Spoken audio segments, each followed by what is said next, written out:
Oke, cek satu, cek. Oke, selamat malam untuk kalian yang sudah mampir dan kalian yang akan mampir di masa depan. Ini aku maaf agak telat sedikit, 5 menit karena aku harus terima telepon dari kawanku. Kawan sesama pencinta komik ya. Jadi kita mau meet up mungkin di Jumat depannya. Ya.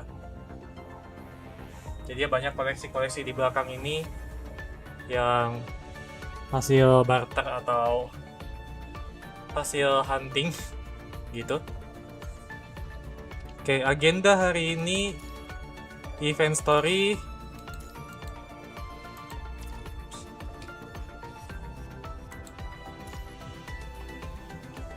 Untuk bagian terakhir ya.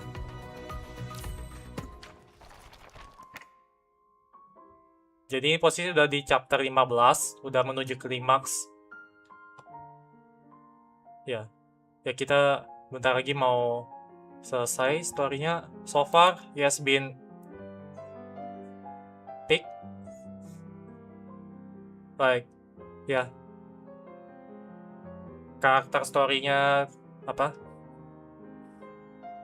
Terus cara penyampaian alur ceritanya juga bagus, tersusun dengan baik, bahkan cukup mendetail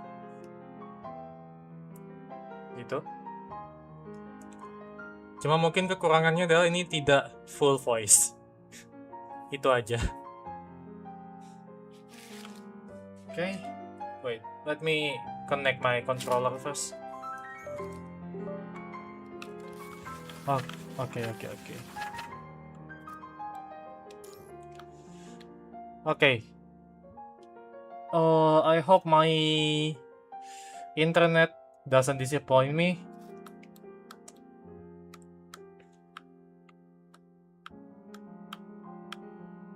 Reunion upon departure.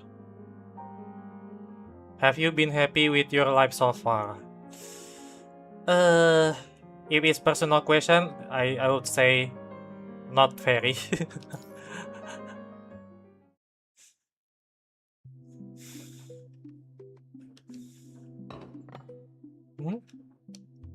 Oh, ini kayaknya kita balik ke flashback sedikit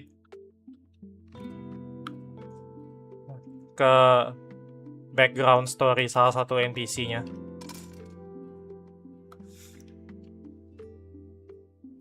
Background story NPC aja dibuat cukup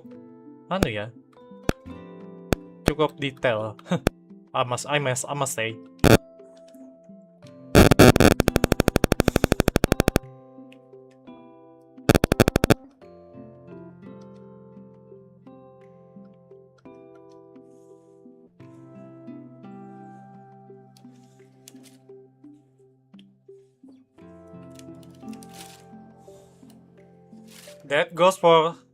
That goes there for work. I want to go for fun. It's totally different.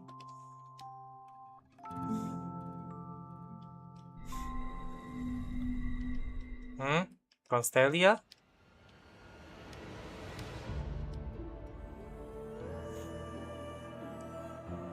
The man does not understand why this name keeps surfacing in his life. It feels familiar yet foreign. Like something lodged inside him that does not belong in his memory. Constelia should be... Well, we barely ever go out as family, my treat. We have never all gone somewhere together. Before I can see, someone switched on the television.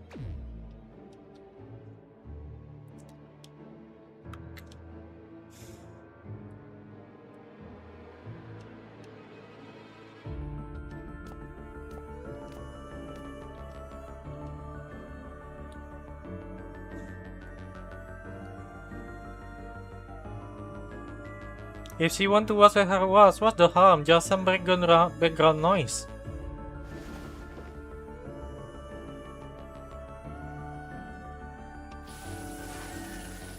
The signal seems weak, the screen fills with static at first. A shriek of interference follows, then the static begins to resolve grain by grain into something watchable like a signal hijack and help. The TV seems to be playing science fiction disaster movie. The image offered no better explanation. What? The protagonist is a girl in an ornate dress. The actress tugs at his memory. He has seen her before somewhere, but the sword escaped him.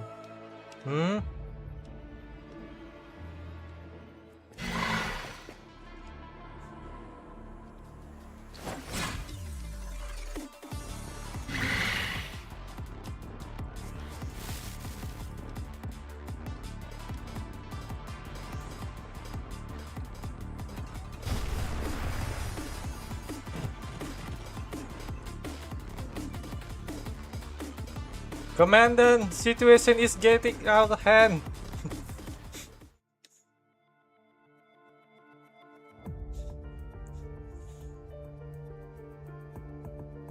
The shot cuts wide, red turbulence churns around the city, rising and falling.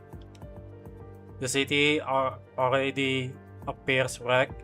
Even the landmark buildings are visibly out of place.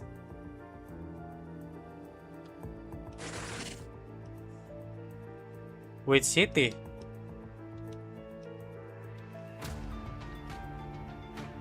The footage doesn't feel staged. What's on screen feels real enough. So that's where he stands now. Dread crawls up his backbone into his skull.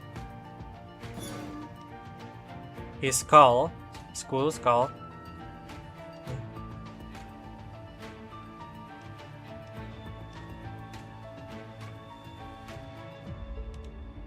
But isn't that the news?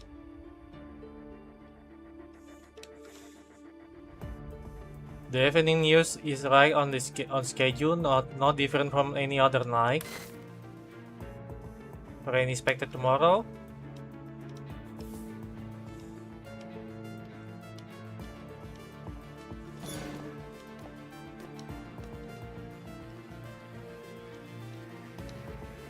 Let me grab some liquor. No wonder dinner fell off tonight.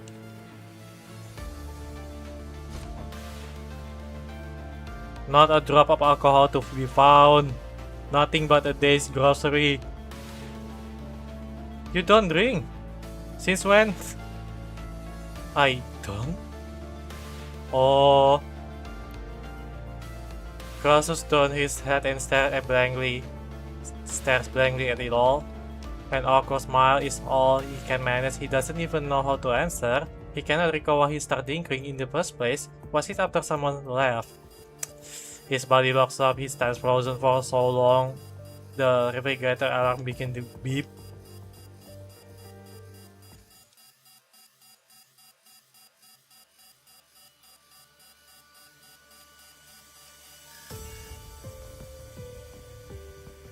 You got corrupted heading your way. 5 minutes tops before they reach you. Get up there. Just a few more minutes.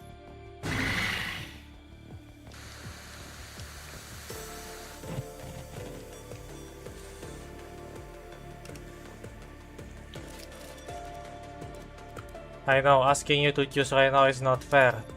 I have no right to tell you to let go. But there's one thing you need to hear.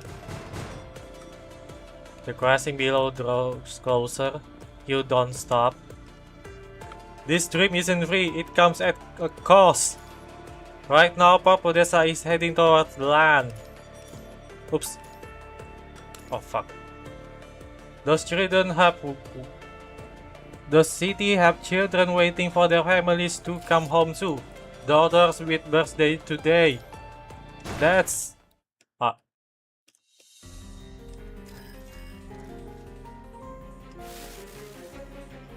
Well, they're inside, I guess. Your fingers find the grip of your pistol.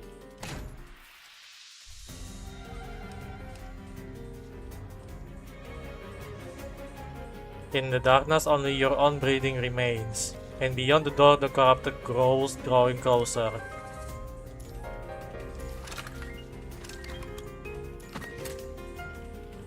Aim the door buckling under the assault.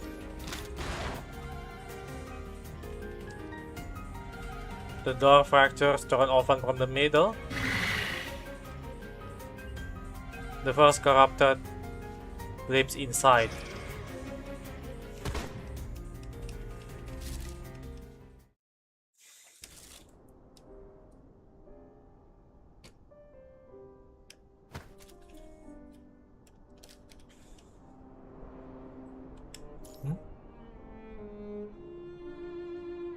She pushed herself from a street bench. Dawn has just begun to break and her eyes have not yet adjusted. Beside the bench, a young woman leans against the railing, staring out at the horizon.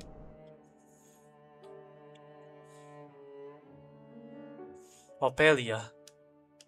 Helen, you're awake. Yeah, it's her.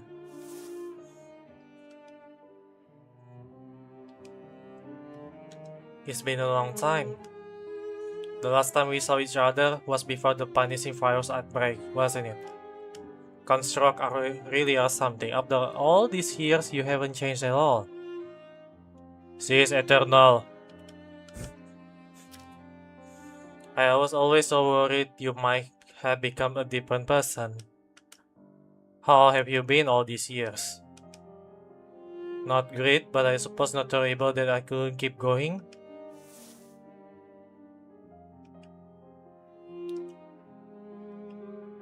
But you made it this far. Tell me about it, everything I missed. I want to know.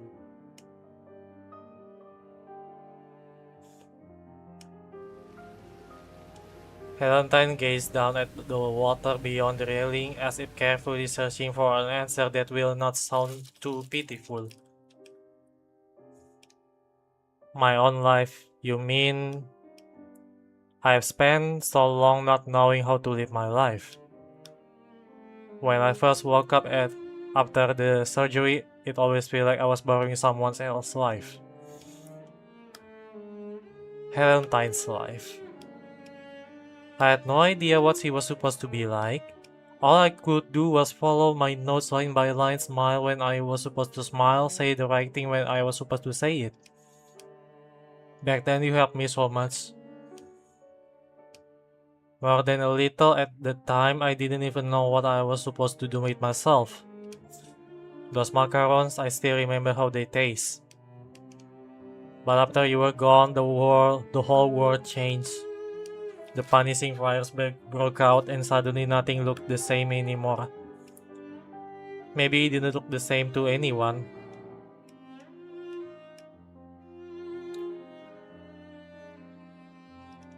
After that, I joined the rescue team. I fought in a war against the punishing virus. After you left, Father changed a lot as well. He stopped talking to people, grew more and more obsessive. He even started hoarding supplies meant for the other regions. That's what we fought about, the reason I left home. After that, I could never go back to Podesta.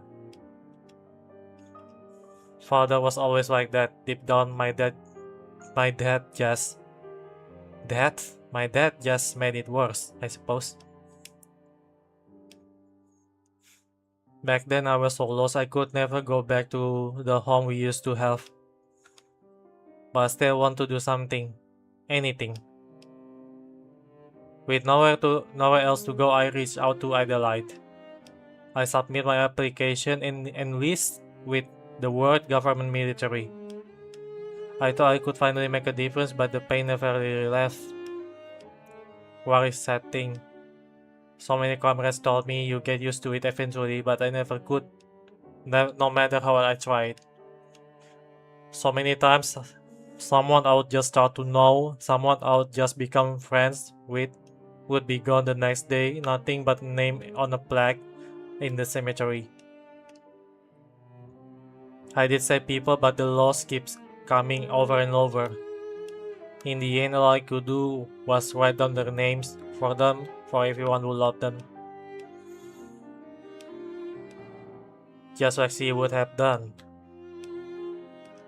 Like the Helentine used to be? At first, yes, and even now I still think that way sometimes. But this way of living is become my own. What she would have done and everything you taught me, all of it has become a part of who I am. My mind deviation has gotten so much better too.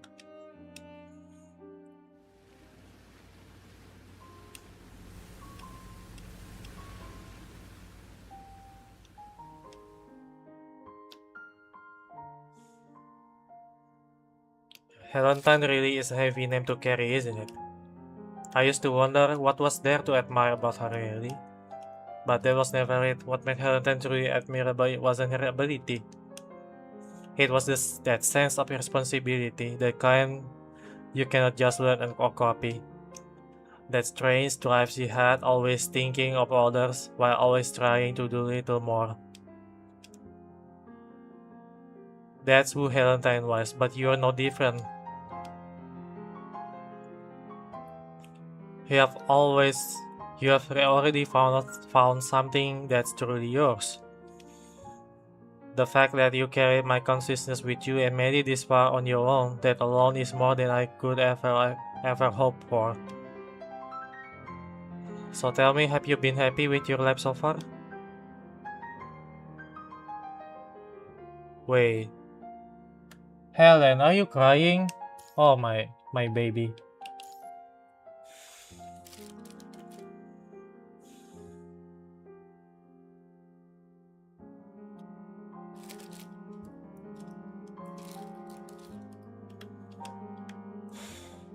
I have thought there were hard times. I've always done my best to live to become a better person. And Ophelia, I want so badly to see you again. I miss you.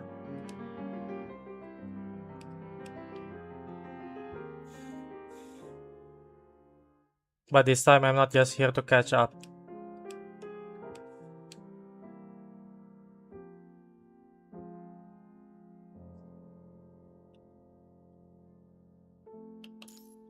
Oh.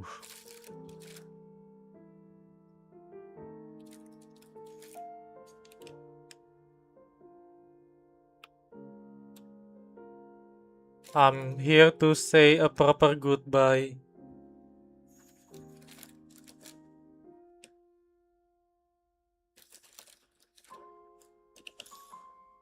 Man, so beautiful.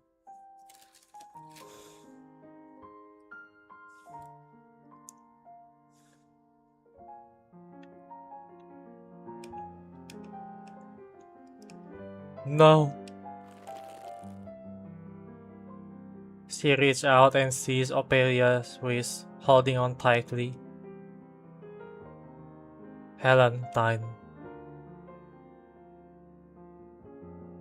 Commandant is broadcasting from the signal tower, warning everyone not to fall into understanding illusion. But the punishing fires keep pressing in on them. The commandant won't last much longer. The tremor runs through Helentine's eyes, like she has just glimpsed the real world through a crack. You want me to go back right now? You don't have to bear everything alone. Take your time. I'll be with you this time. Listen, right now I'm only a fragment of consciousness within understanding Saphira. Ah, I see. I'll lend you what's left on my consciousness. Parts of me are already woven into your mind. It won't be difficult to connect. This part of me, which still link it to the Saphira, can become your channel. Through it, you can temporarily seize partial control of understanding Saphira. Oh.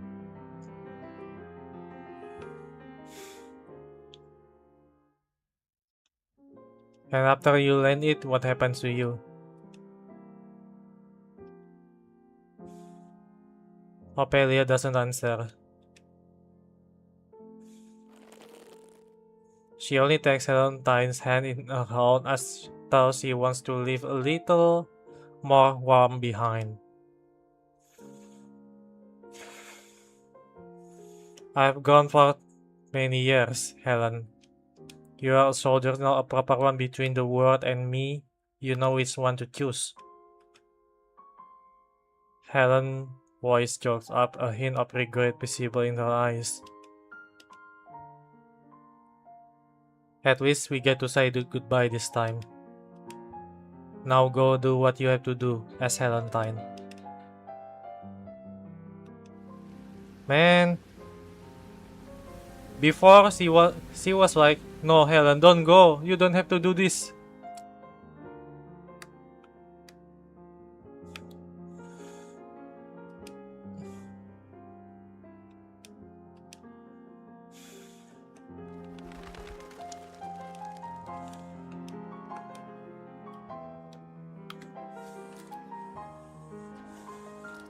The boss saw hums back to life at her hip, and its blade catching her own reflection. Raise it, Helen. What comes after you will have to do on your own. I'm just someone left behind the past, but you still have a future, your own future. But you're not in that future, aren't you?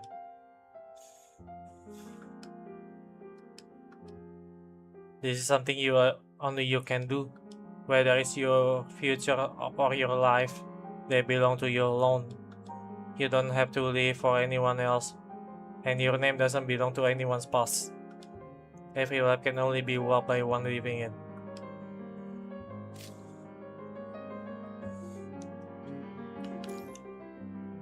Oh man. Sunlight begins to shine through Ophelia's body, and the weight in Helentine's arm grows heavier. She lowers her gaze. Her face stares back from the bus, so still. What she sees is not a counterfeit, clutching a notebook, carefully mimicking someone else. She sees only herself, a construct named Helentine.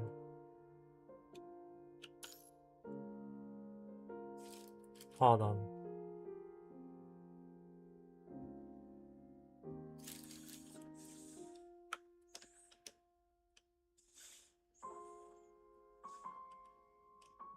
Helen, promise me, destroy this false understanding. Destroy it all. A brief silence holds her. The buzzsaw grows to life. Helentine takes one step forward. Golden light bleeds from the tip down the length of the blade, gentle and razor sharp. The stillness carries the weight of the goodbye too long delayed. She lifts her head, raises her weapon, and strikes down with all her strength. The blade rips through the orange sweet seal like a veil torn open. In that instant, countless fragments of the past burst from the sound of the rupture. Grey ruin, the real wasteland announced the truth.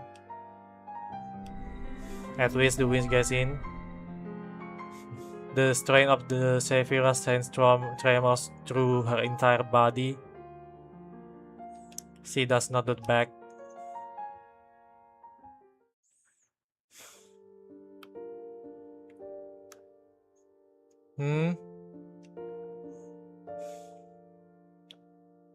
The chief editor grows talkative.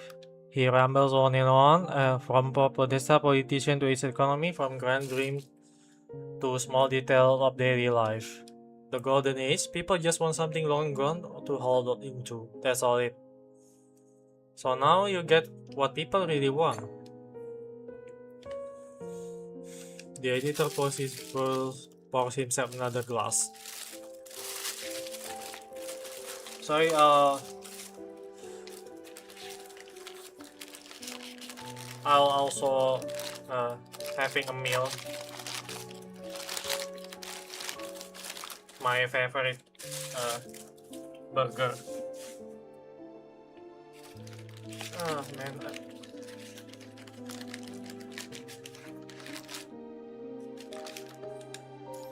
Oops.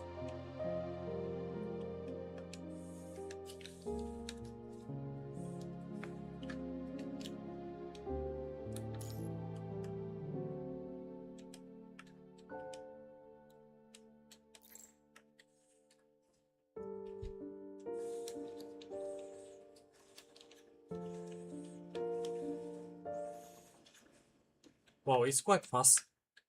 Wait, how about 4? Sailing towards death. Searching for reasoning behind this conclusion, but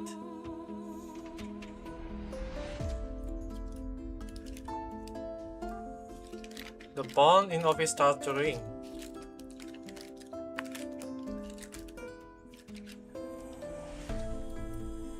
The sky is splitting open.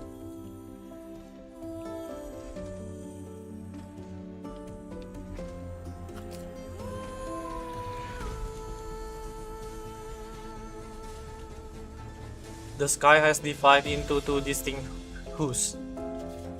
Beyond the daytime blues, ordinary atmosphere like the is too fast. Sorry. It's a ruined city drowning in endless night rain. A crimson tide surrounds the entire coastline. The waves no longer crash like water. They sound like the low guttural groans of something fast and alive, slowly writhing in the deep. Atop the signal tower stands a young woman one she knows all too well. Yeah, ram me up. Ram me up. She lifts her buzz saw. Can I just say chainsaw? And brings it down the sky. Brings it down against the sky. Amidst the ringing thunder of metal, the fissure splits wider, swallows war thread of light.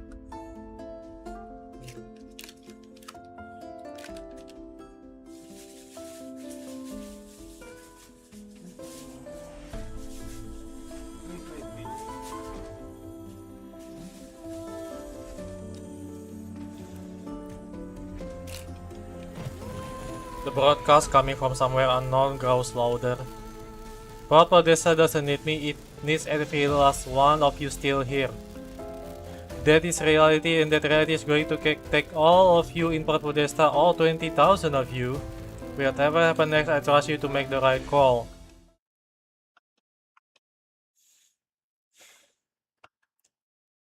Oh my god, man. Not another flashbang, come on. Her hand brushed gently over the ink-stained paper. The voice cut through the night sky and pierced her ears. Chip, I didn't actually write this article, did I? I'm not good enough writing something this polished and you know it.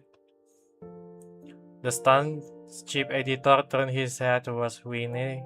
By slow degrees, his face holds too many things at once. What are you saying? Sit down. It's nothing. We've still got to head out and cover the scene. Tomorrow's headline. Tomorrow, what day is it again?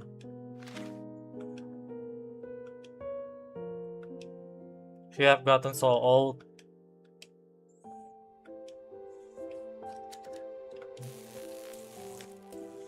Only the distorted broadcast drip in through the window, broken and intermittent. Have I? Well, it has been a lot of years after all. See, my eyes aren't what they used to be. Can barely make out the words anymore. Can't even find the right paper half the time.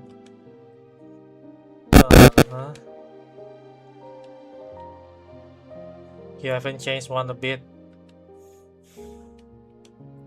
I thought I could keep the act going a little longer, but the truth is I know. I just want you to stay and talk with me a little longer.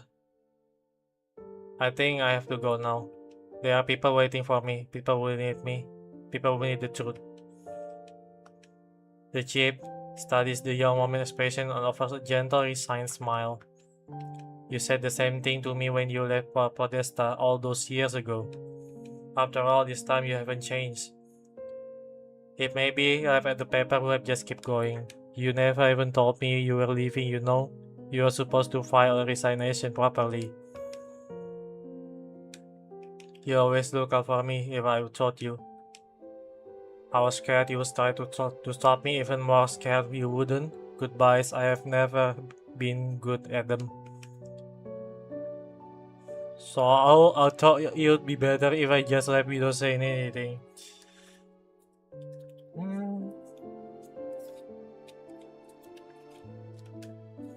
So did you become the kind of reporter you want to be?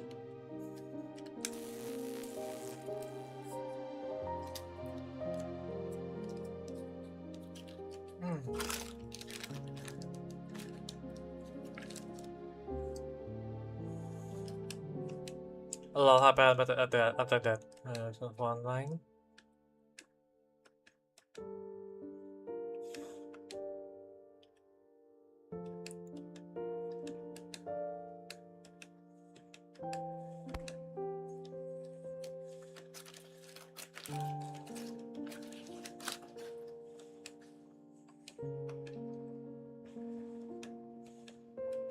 When we got time, we'll finish that ball.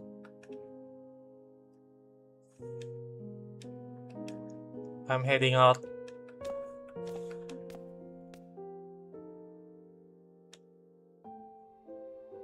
And then she sees it, the young woman's smile shining through from the other side of the fissure.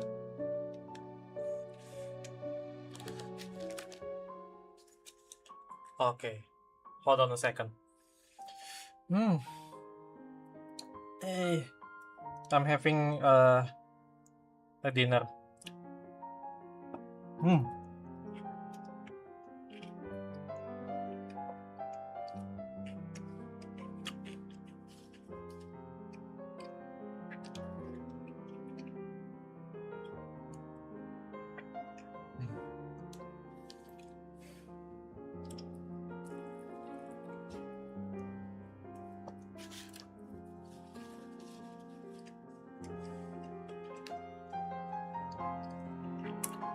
Man, this burger is always tastes so nice.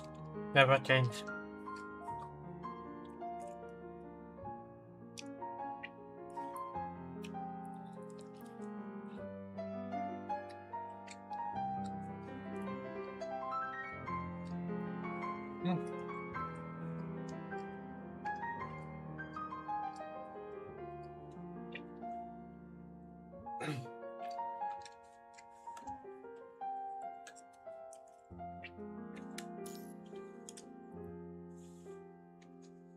Okay.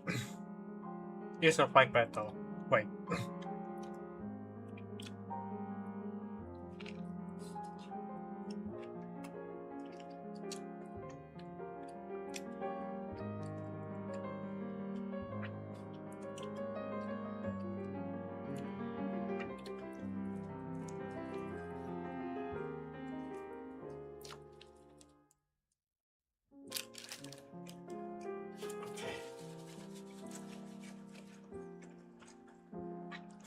Let's send this damn dream to hell.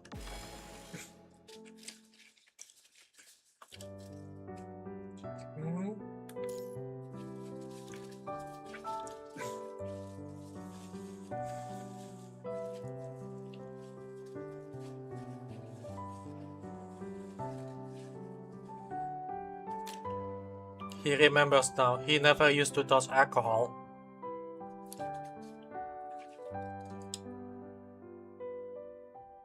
He always taught himself never to lose control, at least not in his own life.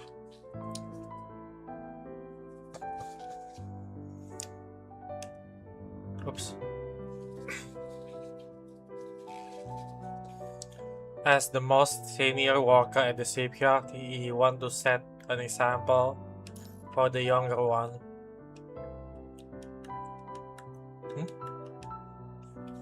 Wait. Oops.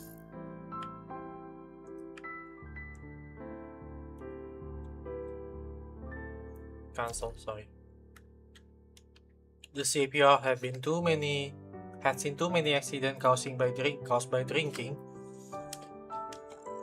Someone fell off the maintenance scaffold, someone pushed a crane lever half an inch way wrong. He refused to let those kind of habits take root under his watch. But somewhere along the line he cannot recall when. He seemed to have forgotten to have gotten used to the taste of alcohol.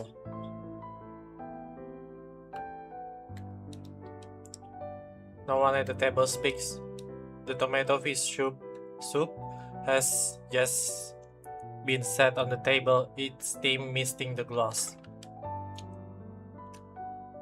The only sounds in the room are the clink of metal utensil against ceramic, the drone of the news on the television.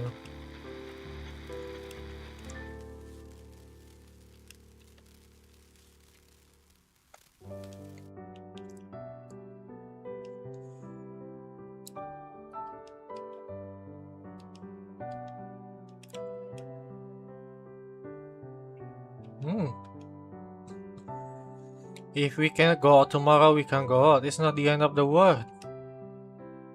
No, you promised me last month. It's not about that.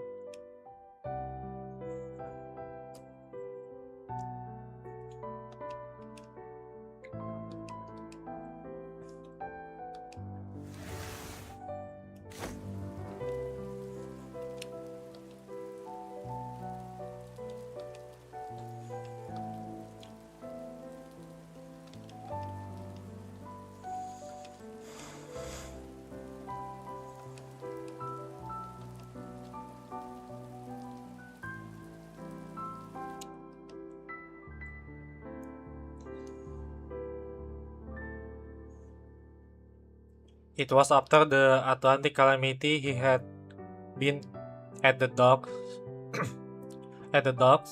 when it struck. His injuries were minor, but he still spent a few days recovering in the hospital. His mind was foggy back then, but he could always catch the faint scent of flowers from the bedside table. He knows they were from Enid and Lorraine. She was working at the Atlantic Eye back then. His eyes returned to Crimson Reef. The broadcast goes clear. He knows what's happening, but right here in front of him is everything he once had. He looks up. The image suspended in the sky looks too much like the day he most wished he could forget. That was the day he lost Enid. He still carried wounds from the Atlantic calamity back then. With a bad leg that could barely hold him, he searched through the chaos for what felt like forever. He thought time would have smoothed all over this by now. Smoothed all this over by now? It has not at all.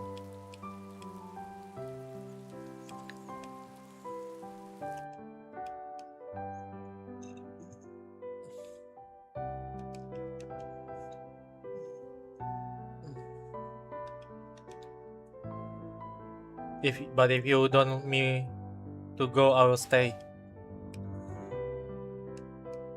You have already got your card in your hand. It's pouring out there. Can't wait till morning. Someone else will handle it. You're not the only one at the yard.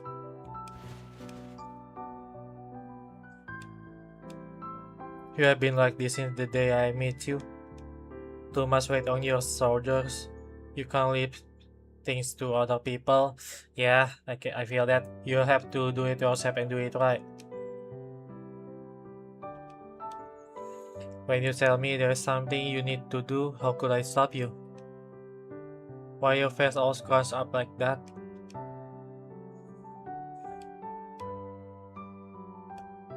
Don't worry, I'll take care of myself. It's just... I miss you a lot. I really do. The photo album we had at home, I have gone through it more times than I can count. Whenever I got a quiet moment, I can't help it, I just pick it up. Your old clothes, the ones you left hanging in the closet, they're still there. All these years. And I haven't thrown a single thing out. Don't worry. A man turns to face his wife. The rigid mask of his expression finally softens a little. about Enid. I owe you an apology. Back then I was still hurting from my own injuries. But when punishing virus came, I couldn't keep her safe. I failed. I promised I would watch her grow up, but now seeing her here, I don't know, at night my mind just goes in circles, and I start drinking every day now. The place is practically full of empty bottles. I know, it's a bad thing. Have you been running yourself ragged at the yard again? Before you go finish this soup. I made myself at least have a few bites before you head out. You can't walk on an empty stomach. Man, I wish I could have my wife like that.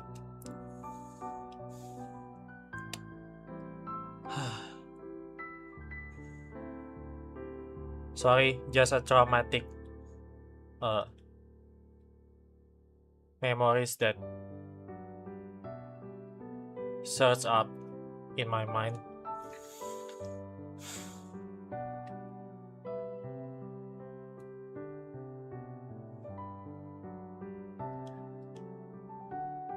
You have got to take better of yourself. With no one around to keep an eye on you, you just push and push until you've got nothing left. It worries me. I want you to know, I've always been here and always love you. That sounds so silly saying it out loud. I was always too embarrassed before. How come you're going to the docks again? What about tomorrow? Daddy still has things he needs to do. But no matter where he goes, he will be there for you tomorrow. Alcohol smells gross. Dad, don't go sneaking drinks. I can always tell.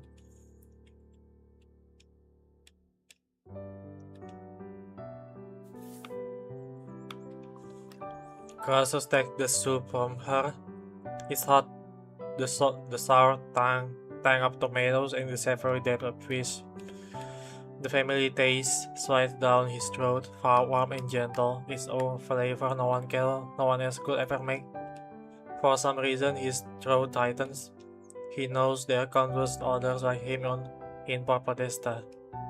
He witnessed the part what to do is the regret from his younger days, the things he could never make right. I'll ease up, I promise. I've got to do.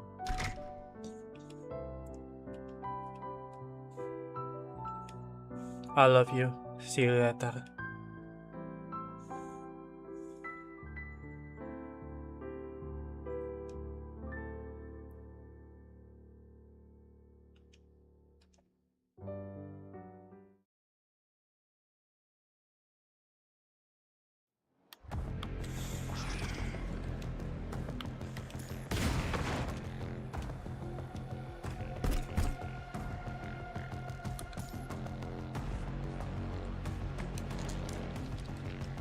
Sorry, I need to finish my burger.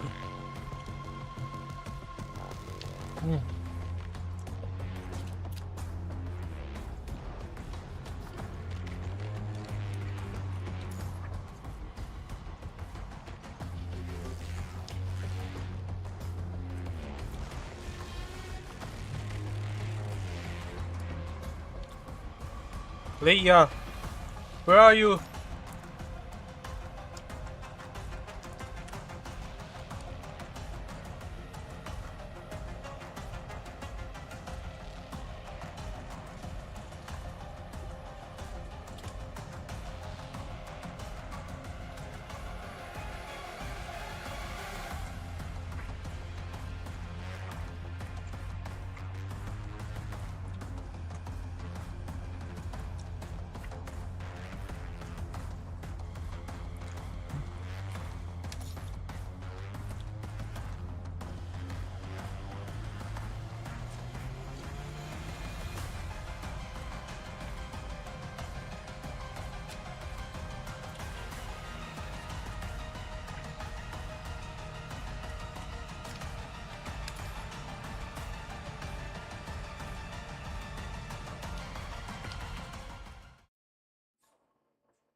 Oh, wife, wife coming in.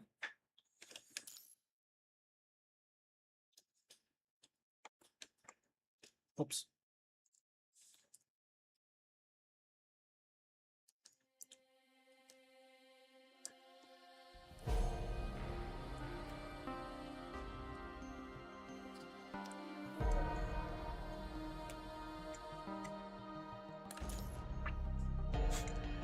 Yeah, I'm still in One Piece. Thank you.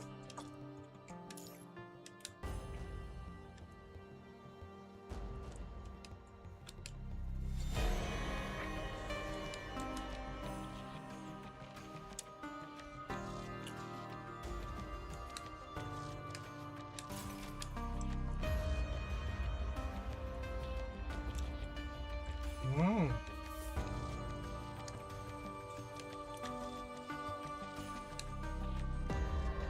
What's the situation out there?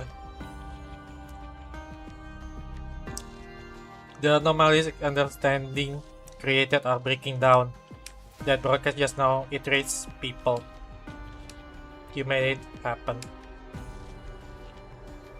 Oh. Sorry, last bite. Hmm?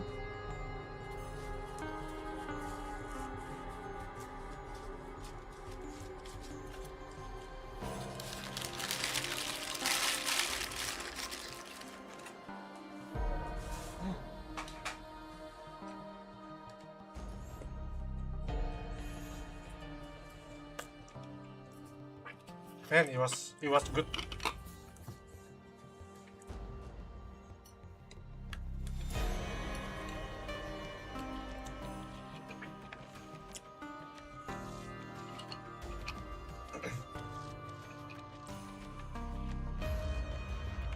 Hmm? Wait, what happened?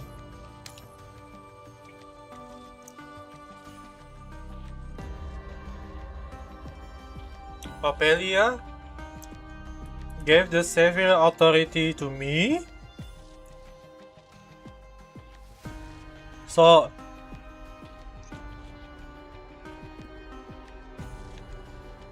more consciousness of Apelia got into Helen?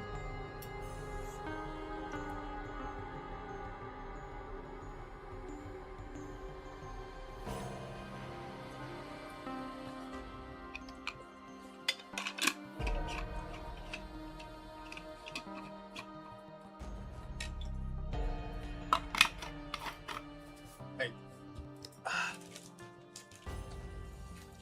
Oh, it was good.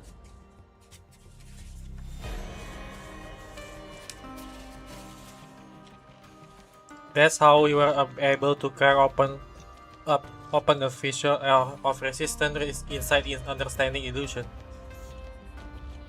But he's not here anymore. Oh no, that's the real goodbye.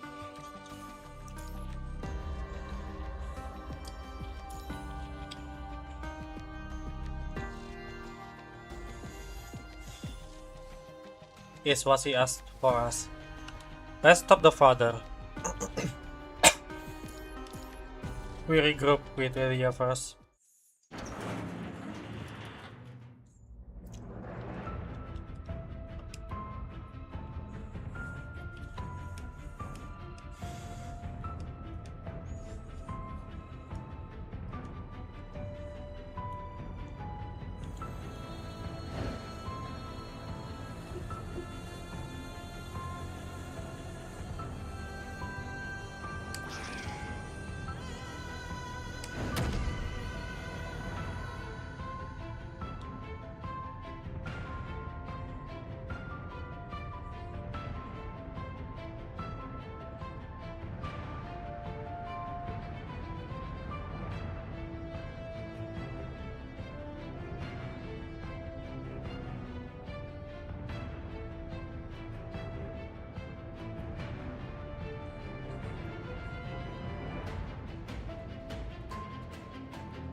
Sorry, I'm replying some important message.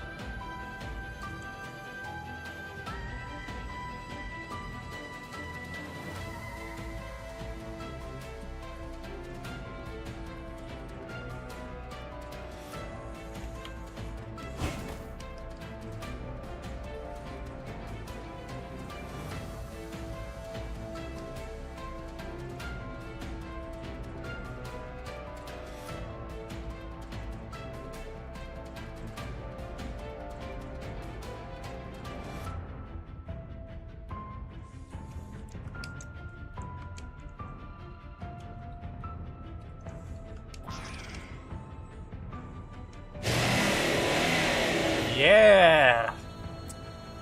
What a sound, man!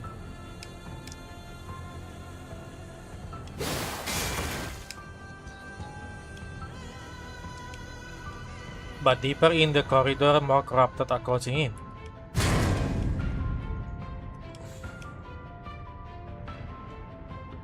Wait, you wake up!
You're but okay. My head's still pounding a bit, but I'm fine.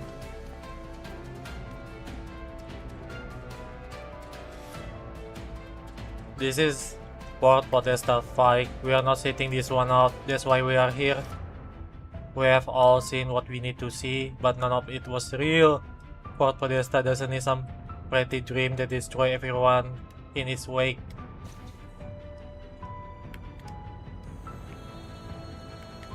What Davis did to this city, we want answer. We want him to answer for it. But until then, we are not handing Port Podesta over to anyone. We have lived our whole lives here. The last trace of family left behind are in the city. We won't let anyone take even that from us. It's all we have got left.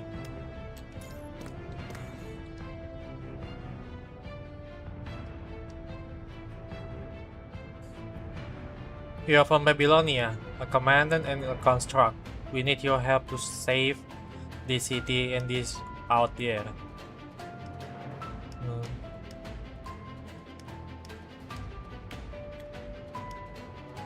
If this city crashes into Constelia, there won't be any Port Podesta left anyway. Here, the old department store. Some financial center the Helio family put together. The hotel where your guests stay.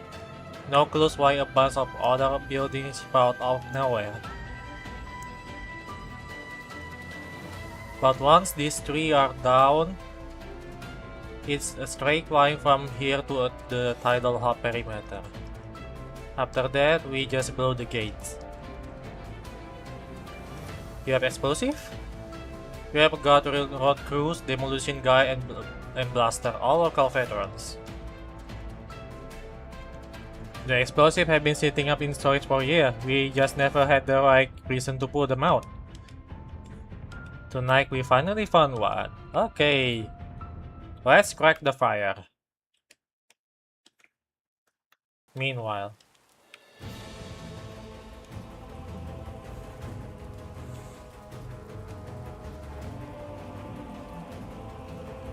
The workers know the terrain, so they go ahead to plant the charge while we follow behind.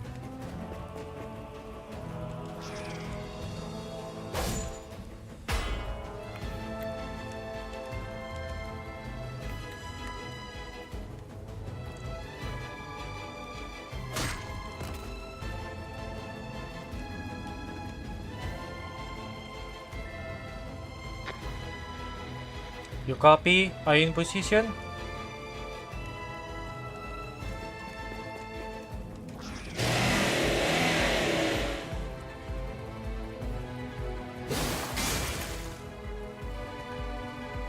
The corrupted is cleaved in half at the waist. Wow.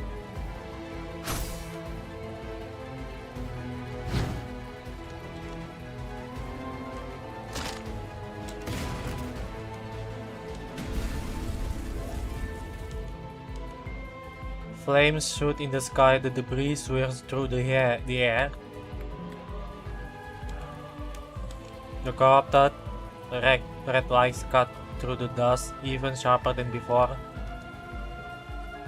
Blood is still flowing from the wound across his chest. You just focus on Tavis. My brothers and sisters.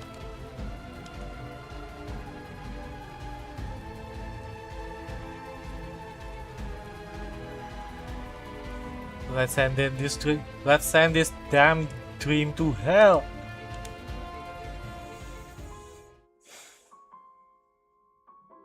Okay, a fight? Battle? お前たちに奇跡の到来を阻止することなどできない。お父さん、やめて。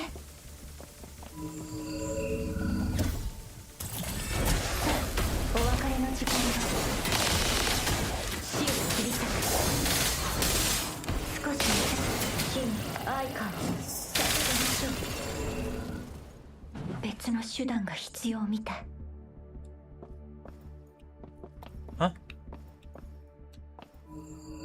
システムエラー。再起動が必要。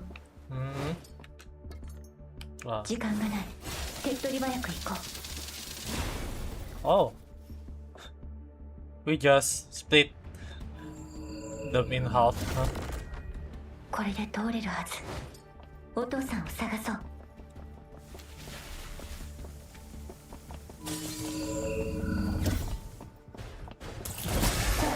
お別れの時間だ。お見送りよ。もうおとなしく無知な魂に終焉を与えてあげましょう。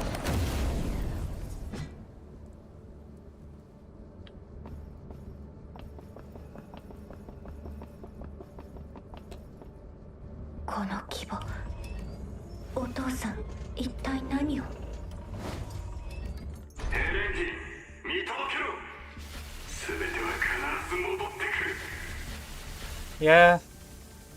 どうしてこんなことに。This guy needs to know how to move on. Rotate the cargo.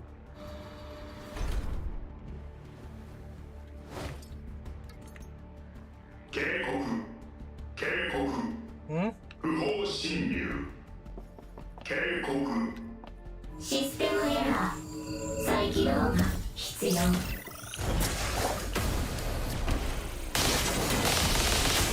お見送りよ。火に愛かを捧げましょう。道が塞がれた。指揮官、権限の切り替えに気をつけて。Okay.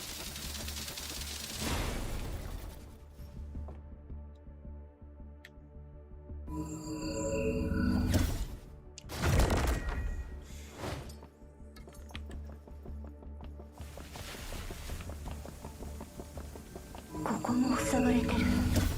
きっと片付ける方法があるはず。Wait. Oh, there you go, guys. 無知な魂に終焉を与えてあげましょう。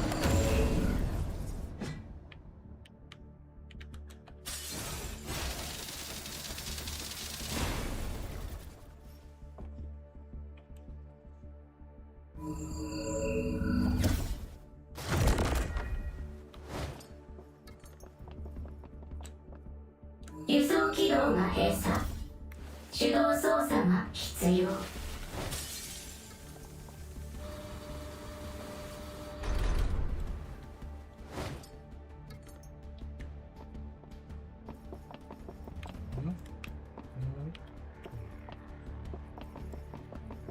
Okay. 指揮官、戦闘準備を。もう引き返せない。権限確認。セキュリティロックを起動。もう遅い。さあ、お別れの時間よ。死を切り裂く。もういい。おとなしくして。無知な魂、終焉を与えてあげましょう。火に愛花を捧げましょう。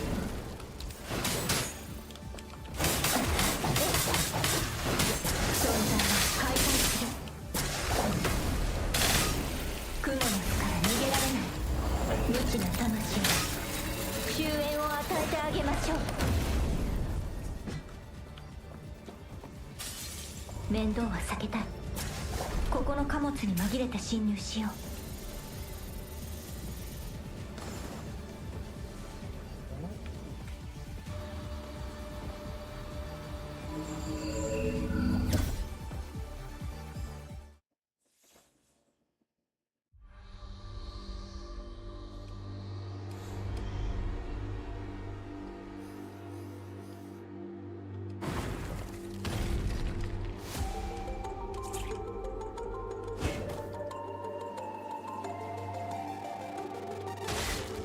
Oh, he is still fighting with the Arius, huh? Yeah, Arius Airhorn.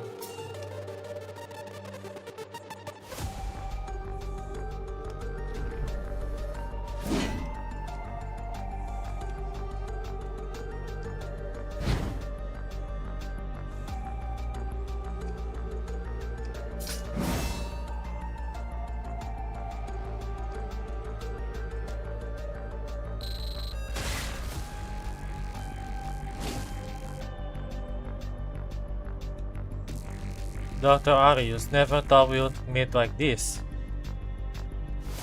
An ascendant, an agent, and a survivor of the pilotry of Ocean. The tech goes more interesting by the day. Leave now, Arius. No, you stand at the threshold of salvation, yet all you reach for is the conquest of death through Sephira and the punishing virus. You light us. Your grasp of miracles is far too shallow, even closer to desecration. I have no interest. The experiment has already begun. There is no reason to stop it.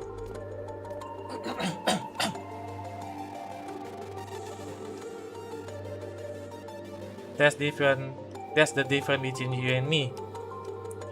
I would never surrender myself to the Red Tide, much less call that union of evolution.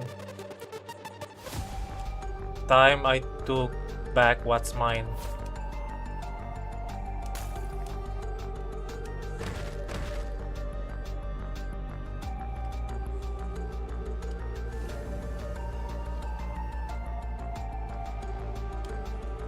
Perhaps we'll meet again once you have come to understand me, Agent. Wait, you bail out?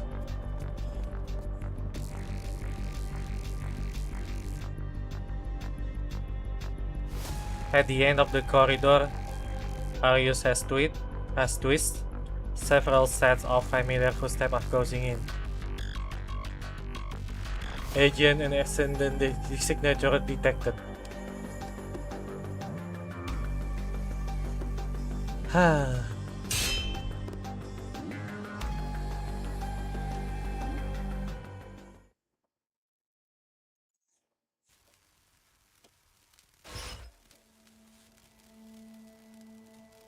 The screen flicker as signal disruption tears static noise across Oh.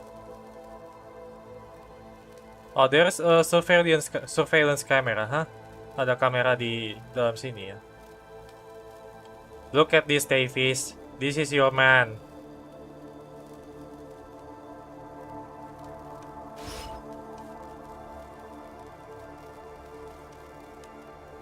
The Saphira energy output is slowly climbing from its lowest point. He just needs a little more time.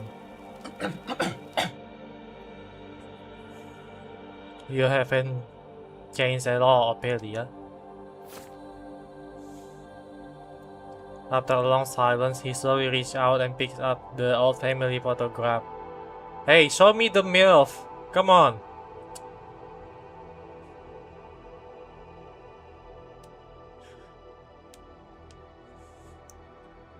The photo has aged with time. In it, he stands close to his wife, Helentine Ophelia. Back then, the Atlantic calamity had not yet happened, and the punishing virus had not yet come to the world. Those were the days before death and separation, the things too painful to speak of at alive.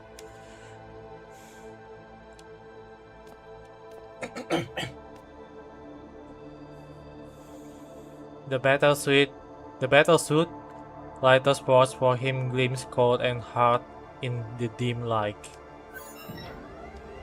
The suit awakens to his command, its mechanical arm unfolds with heavy deliberation. Bro got an armor like Iron Man though.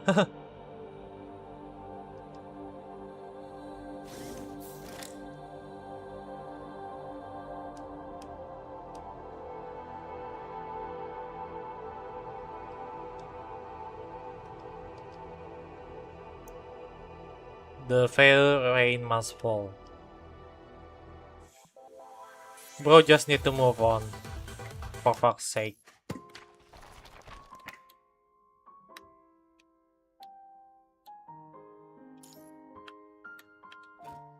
If only miracle really exists.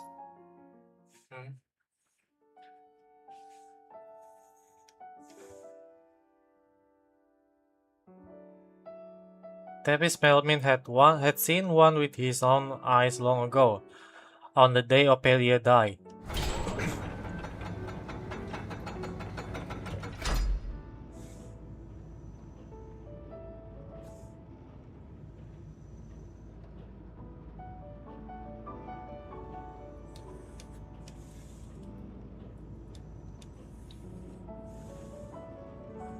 Once he had also been called an engineering miracle.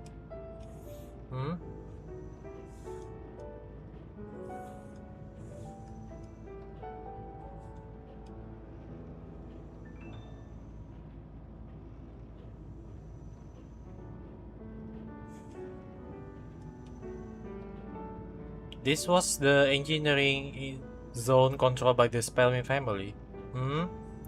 Workers in dark blue or olive green uniform move through the corridors.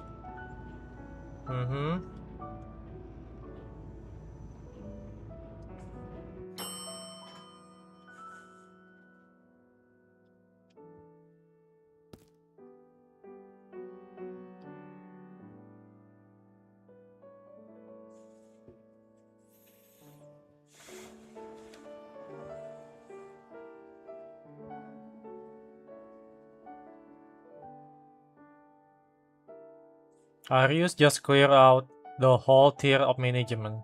Are you worried he'll come for you next? And my pay grade? Please, I'm not even on his radar. If he want to clean house, that's his business. Not like he would go after Davis.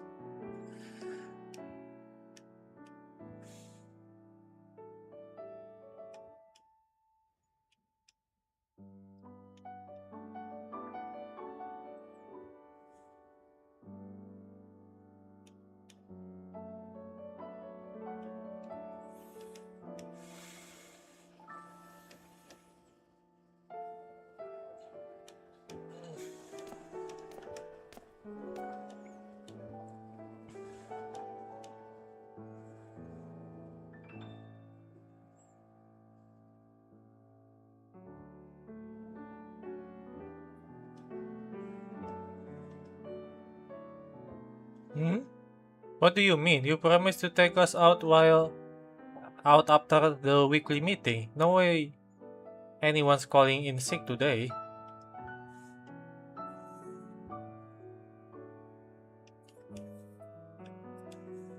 Weekly meeting? What?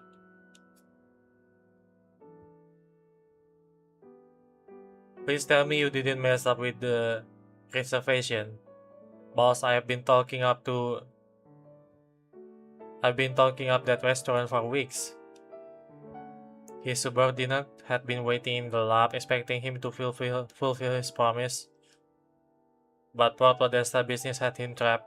There was barely a moment to get away. Put another all-nighter? Don't tell me you stay up working at home again. Seriously, you need to rest once in a while. The Understanding Project, what is current status? I can only see the extraction efficiency from here, you know what that. What? The office went quiet for half a second. Boss, you okay?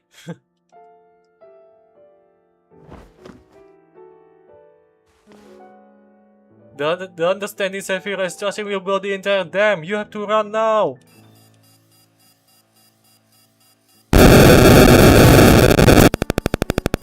Is it a dream?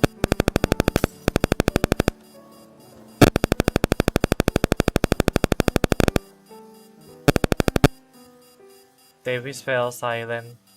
He knew running was pointless. Not a single researcher in that office survived the day. Something closed around his throat. He could not push out a single word. Oh my god, another flashbang. Man.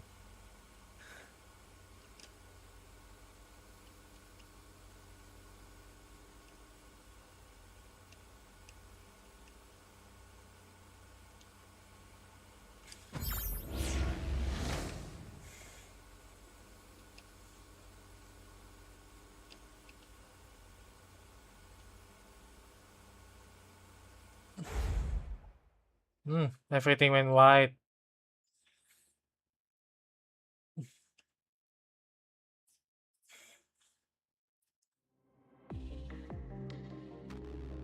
When he opened his eyes again, an officer from Control Court sat before him.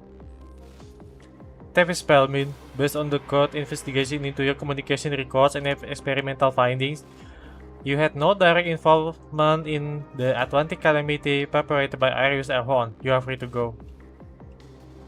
No, that's not right. I was the lead on the Consciousness Tide project as well. And?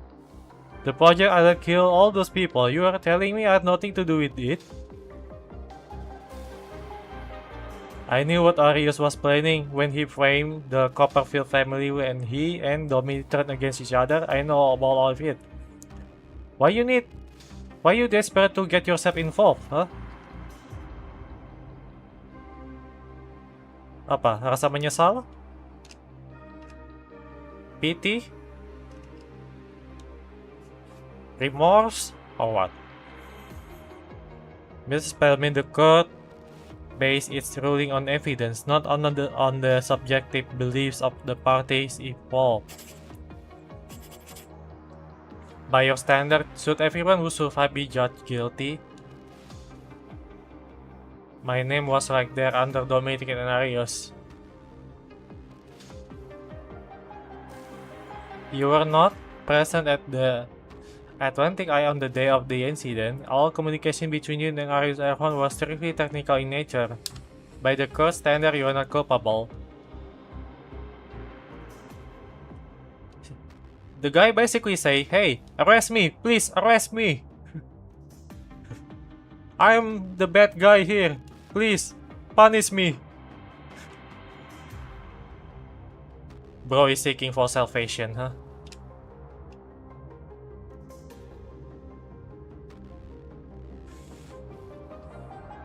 That's quite enough, Mr. Spellman.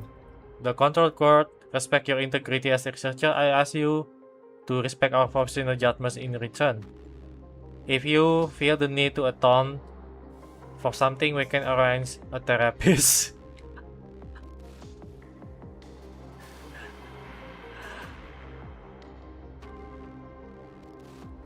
Bro is unhinged. So instead of calling them to the court, they call him a therapist.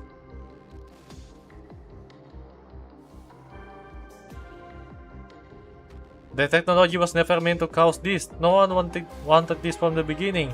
Yes? The consciousness died, humanity got consciousness. If we had succeeded, there would be no barriers left between people. Maybe then everyone could realize one another, understand one another. Okay, you're yapping quite a lot, man. We apply this to medicine, we try to restore consciousness and to dying.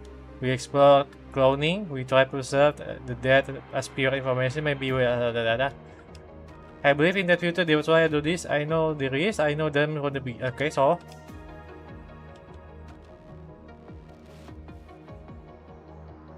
the man wanted to trade the truth he spoke for a share of the blame. He wants a share.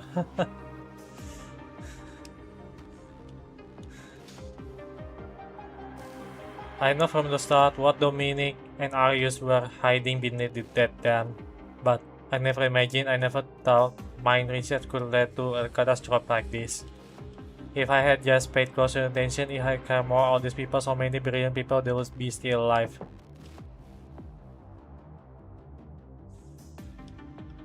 Mr. Spellman, remember the court's ruling? Obsessing over the past won't help you, not in your current state. So you won't even give me a trial. He shot his feet, files, a terminal and unfinished glass.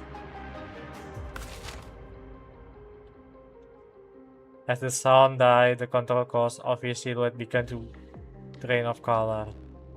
Oh, it's a... okay. Everything was gone. He was on his knee. Only endless, impossibly clean whiteness remained. Nazeda. Why won't a single person look me in the eye and say it? Tell me that it is my fault! Bro, why? If you really want to go to trial, why don't try harder? I'm a culprit too. Yeah. Why did no one come to condemn him? The dad spoke to David in his sleep.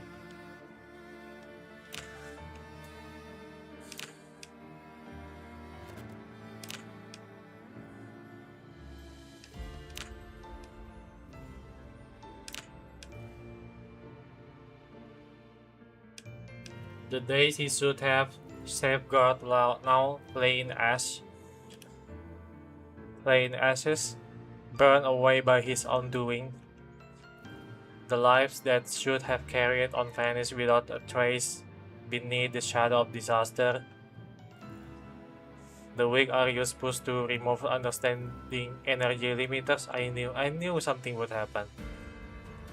I could have saved them if the technology had just been a little further along, if I had just... yeah. Bro, stop it. Come on. Every time the mouth of himself to upset a little longer. Keep monitoring for now. Not enough data. It's too late to speak up. He knew better than anyone whose fault it was. He had witnessed everything Harris had done. He had remained unmoved from start to finish.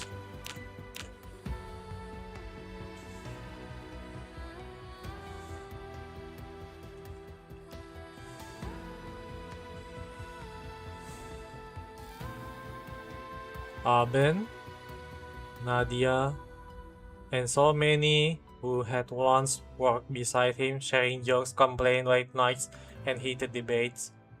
They stood there watching him as if this were just another morning after a long time of overnight. Boss, you did everything you could. I didn't know you could cry. Come on, no one blames you really. Daijobu. The dead only stood there, an unbroken wall he could never cross. Their words of comfort did nothing to ease the guilt tearing through him. He grew hysterical, shouting in anguish.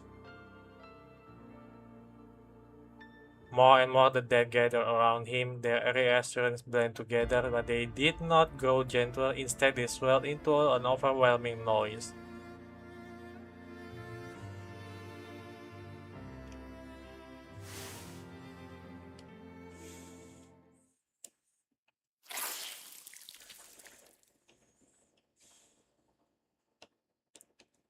What?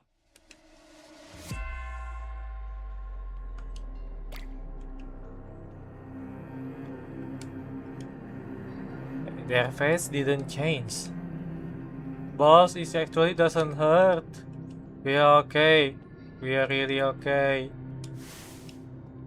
Nadia lifts a hand to wipe the blood from her chin, but as her sleeve rose, more crimson flowed out from beneath it. The first red drop spreading against the pale surface. Every word was spoken genuinely. Every person who spoke was drenched in blood. Davis watched everything unfold before him. Oh! Stop! Yameru!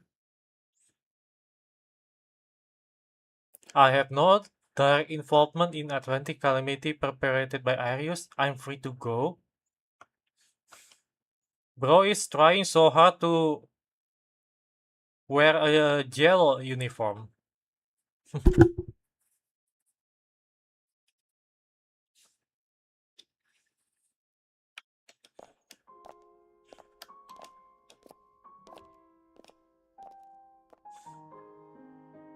Father. How? I've come to say goodbye. Did it fail? Yeah, you could say that. I've already found a way to stop understanding this anomaly. You don't have to worry anymore. You asked me before if there was anything I want to say you. Well, I talk about it a lot later on the operating table. I guess I do have things I want to say. A lot of them. When you first broke up the surgery, I already made up my mind right then. Does that meet your expectation? This test you gave me, did I get it right? That's not that can an ordinary person still be good? Cannot they live a life that's theirs? Please don't dismiss them. It's the best choice I could make. As just an ordinary person, I know how hard you have tried. So please let me go. Let me live. I'm not afraid of death. I don't blame anyone. It's just after I'm gone, remember to keep the fridge stocked with macarons. The ones from that pastry shop on the street by our old elementary school. Helentine always loved them. Oh, and make sure Helentine cleans up around the house once in a while. Yeah. Whether I'm not there, both your rooms turned into disaster.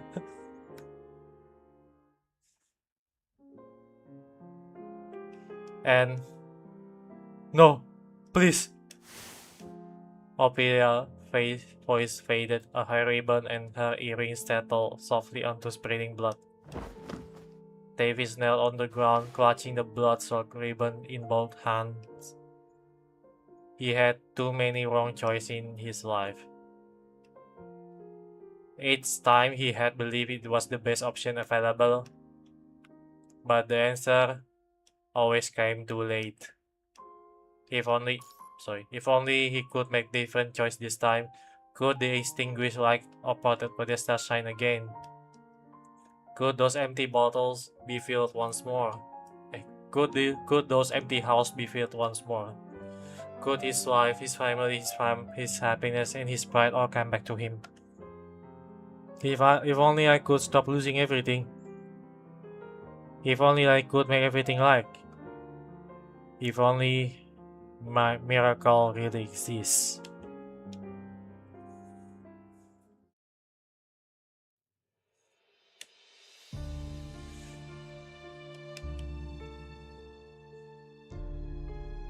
So, he actually believed it, that you could use the Sephira to translate the punishing virus?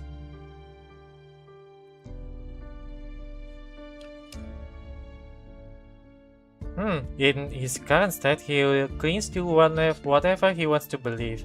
You trick him. I'll keep the punishing virus concentration in check. The tragedy will unfold too quickly. That's not what I mean. The test subject, that one called Casey, and all those random data sample. There's also this reporter who called all the other day. Are you questioning their integrity? Don't worry, there's some rejection between Sephira and the punishing virus. True, but they can hold a human shape for a little while at least.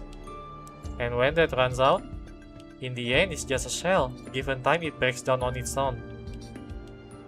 Their speech pattern will start to glitch, their nature as the red tide projection will show through, and there will be occasional severe nerve pain.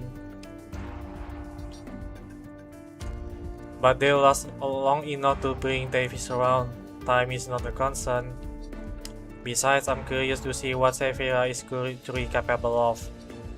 Consider it part of the experiment, and while we're at it, we might as well grant Davis a past dream of reunion. A miracle will occur.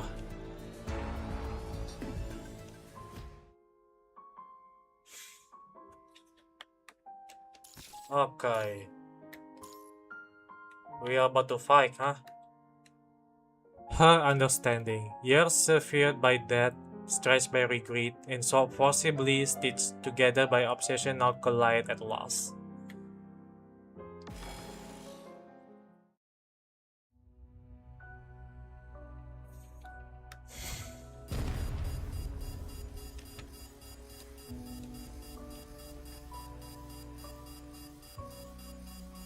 Huh? Within that light, shapes emerged, the dead from Port Podesta's past brought back by Davis. Some have already lost their human selves. Beneath them, the raw tide projection flicker and pulse. A splitting pain tears through Winnie's head. A crimson glow leaks from the young woman's injury. She clamps a hand over her chest and sets her jaw. No, not yet. I didn't come here to drag everyone back.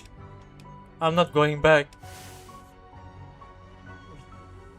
With trembling fingers, she takes hold of her weapon.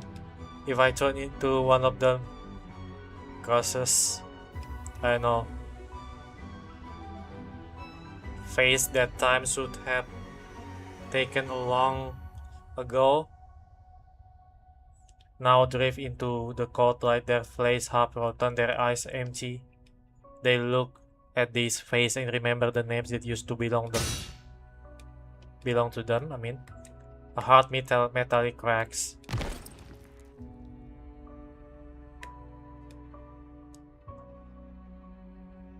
Shikari's hero.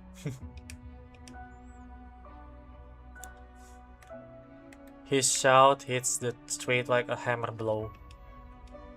You want to mourn? You want to grieve? Fine, save it when we are not fighting for our lives.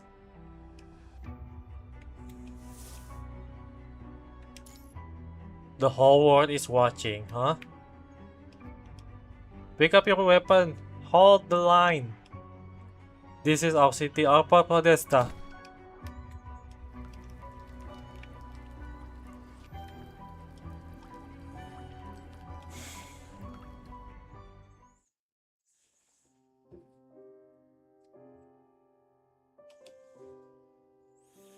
You're back.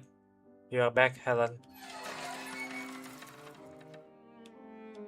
The man before her is now fully encased. in a battle suit, his face barely visible.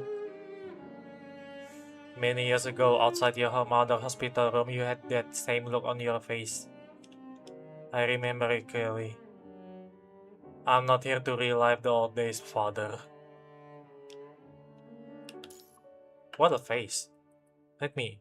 wait.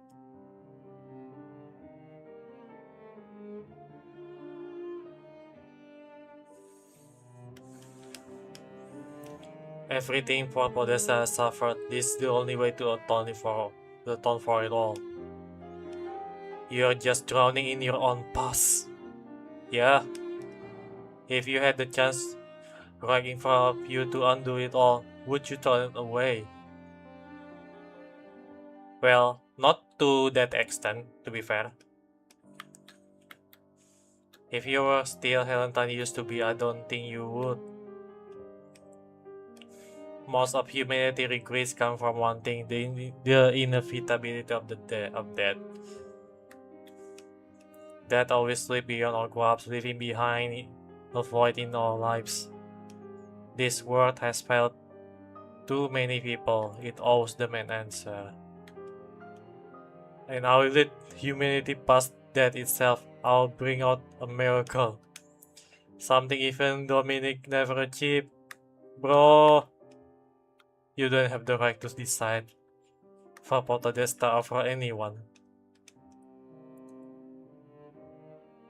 Regret always comes too late, Helen.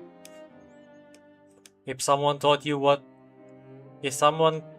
that you could feel your mother's arm around you one more time, then you could hear Ophelia call your name again, would you say no? I won't make that choice for them, only because they had never had one, but if they did, no. The dead would want the living to stand still. Open your eyes, look at Podesta, look at what it's become. Davis, is this really the Podesta you wanted?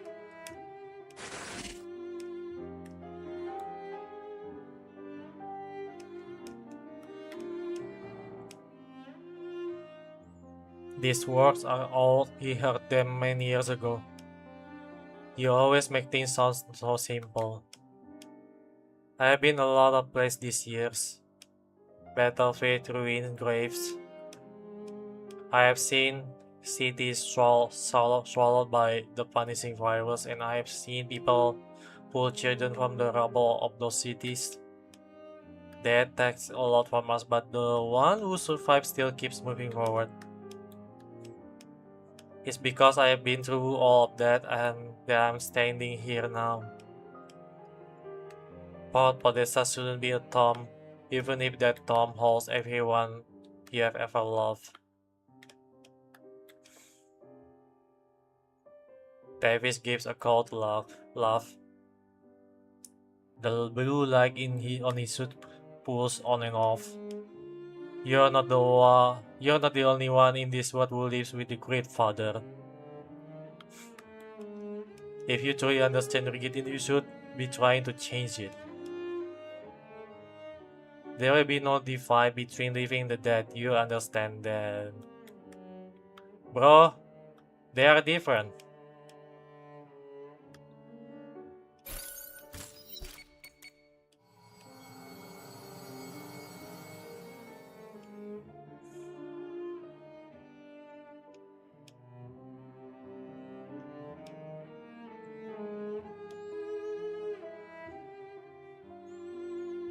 A shame, I had hoped you would stand beside me to see it. Okay? Yes? Establish mind connection.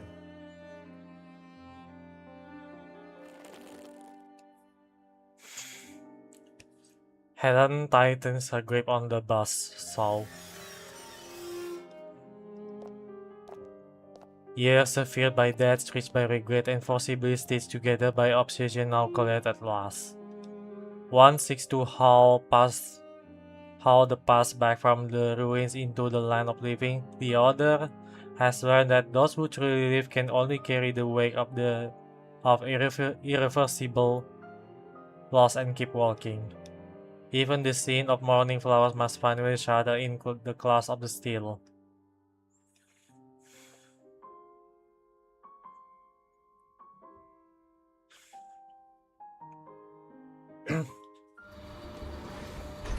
お父さんがこの空間に干渉してる。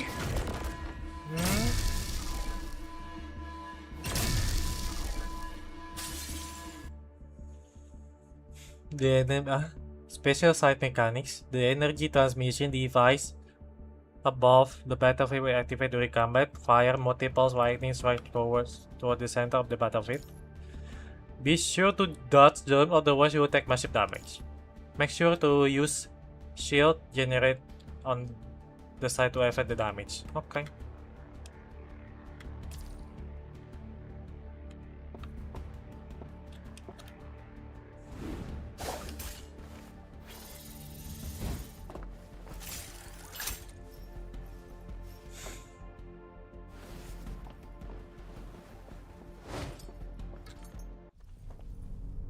Oh, cutscene. やはりお前か。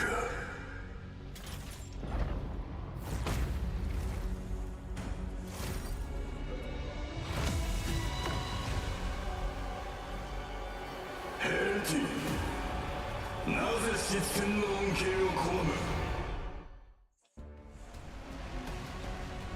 The boss can consume saturation gauge to unlock powerful. The final hit. Moves ignore normal dodge on it reduce saturation gauge.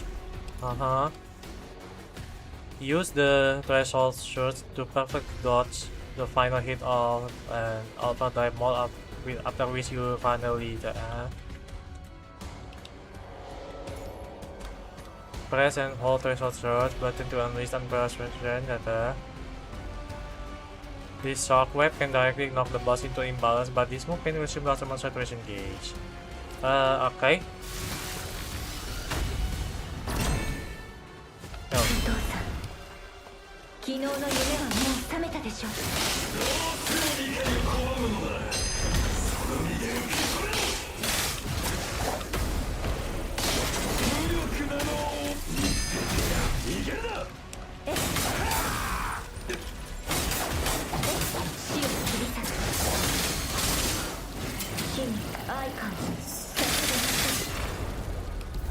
無知な魂に終焉を与えてあげましょう。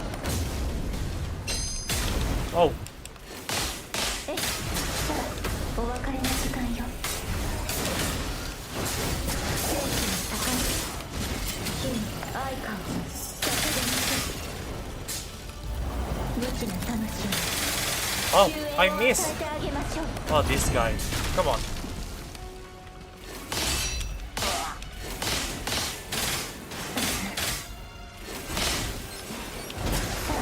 お別れの時間よ。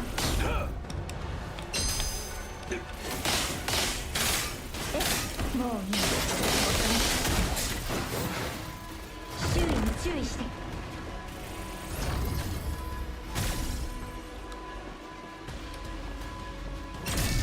Oh. これが長年の苦しみだ。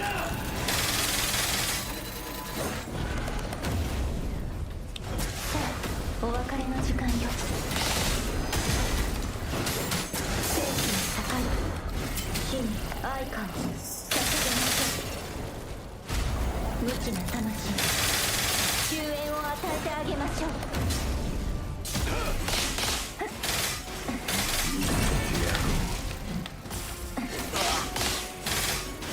さあ、お別れの時間よ。 愚か者め。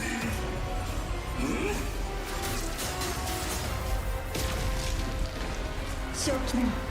港全体が赤潮に飲まれてしまうわ。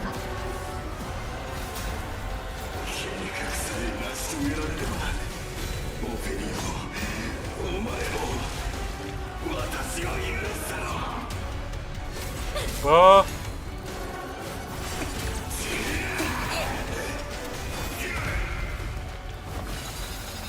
もう過去にとらわれないで。お父さん、苦しんでいるのはあなただけじゃない。お前に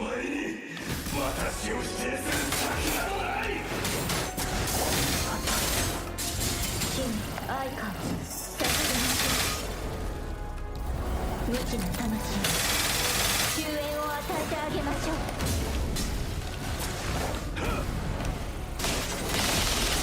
死を切り裂く通覚の銃 Oh, wait, I missed.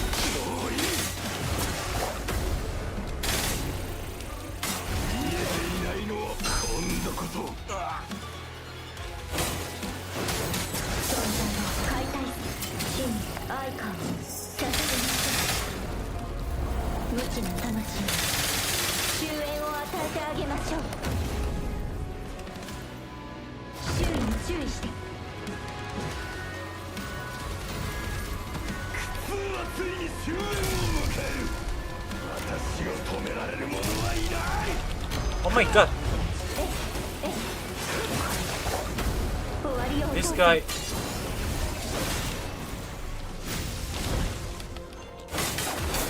を切り裂く直接でいきましょう。少し痛い死に愛花を捧げましょう。無知な魂に終焉を与えてあげましょう。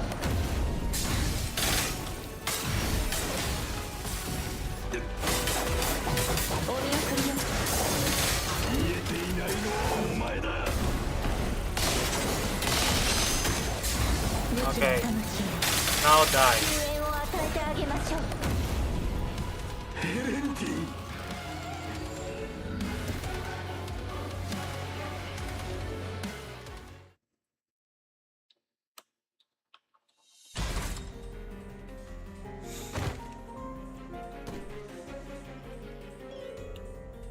It's time to wake up from your dream, father.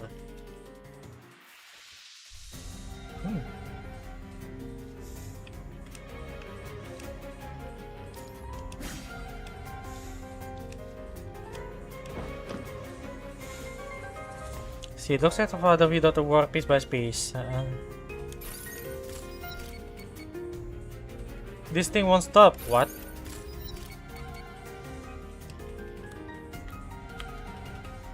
Do we have enough time to crack the terminal? Everything locks down.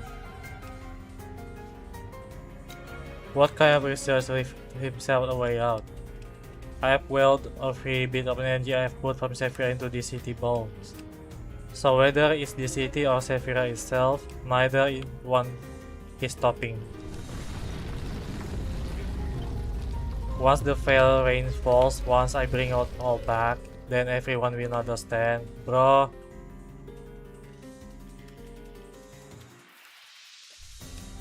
It's less than 50 kilometers away from Constellia now. The flame crosser spark is fading now due by the long punishing clash. The casualty keeps climbing.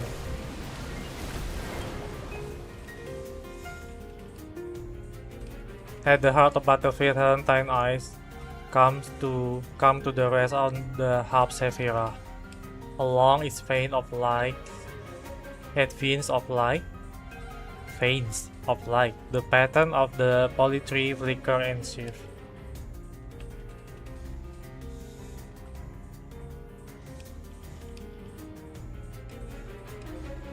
The Sephira Authority. I'll lend you what's left on my consciousness. Part of me are already woven into your mind. It won't be difficult to connect. This part of me which is still linked to the Sephira.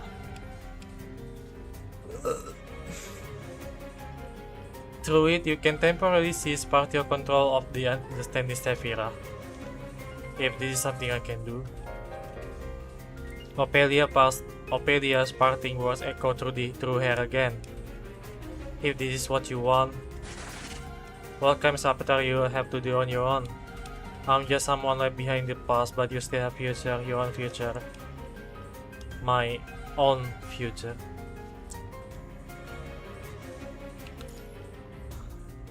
Sorry guys, but man, I can't help my eyes.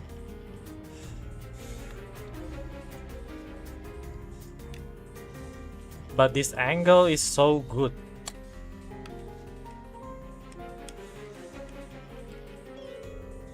If this is what it costs to reach the future.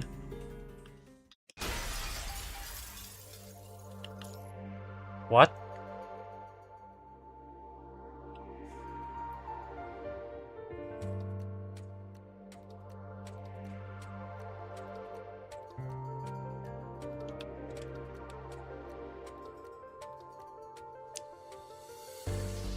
Helentine raise her bassaw and swings it down with force. The glass encasing the Saphira shatters at once.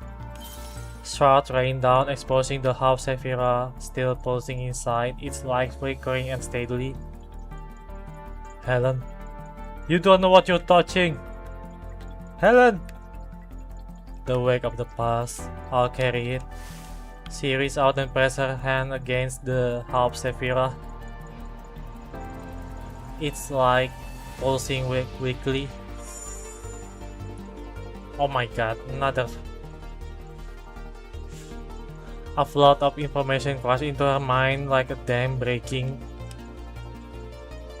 Every memory of her life, what she treasured, what she could not let go, what she was too ashamed to talk, what she could barely recall. The city, every person beside her. Oh, sorry, I forgot. Who are you? The man in black? I forgot. Face he could never name, only glimpse at the edge of her memory. The temperature of distant star collapsing. Her mother's hand, a child cry. The boundaries of her mind are peeled back by layer as if countless hands reach in from the depths, tearing at her memories, her sense, her emotion, her very existence.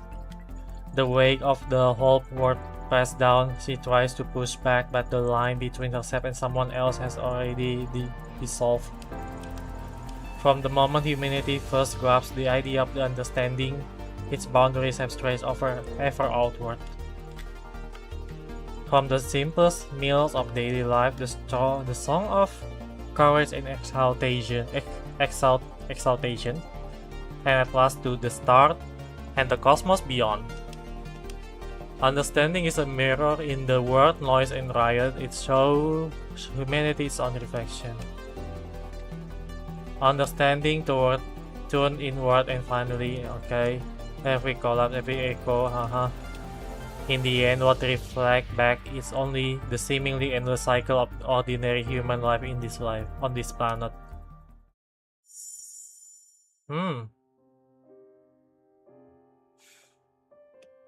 Steam rising from a breakfast table in the morning, a slant of afternoon sunlight across the window sill, laughter scattered by summer night wind, a goodbye left unspoken, the moment of parting. She sees her mother humming a soft tune beside her ear, an Ophelia, a melody she thought she had long since forgotten. Then the funeral. Her father, dry-eyed, looking at the photograph and looking. Then the battlefield struck black with fetal fluid and blood. Grievance, suffering, defiance, regret.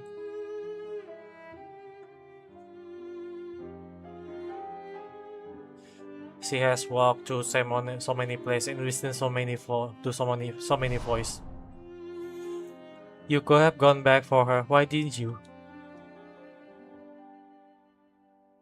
Please, is there any more food? Just a little. I have to go back. Her body is still out there. No one cares if we live or die. No one. I don't want to die. I'll learn to be like you and not trouble anymore. This voice belongs to billions of others, every one of them human just as she is. Billions of defiant cries, regret and agonies all reflected through a single mirror and converging onto her alone.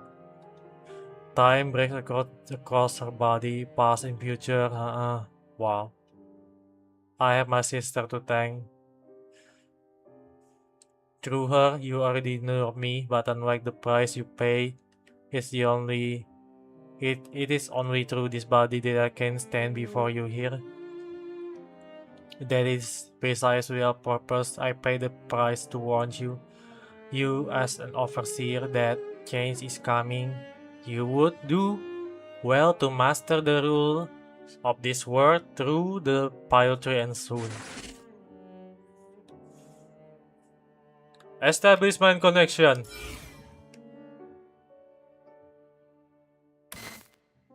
In a single instant, the full burden crashed down. Your nerves twist as if carved by blades.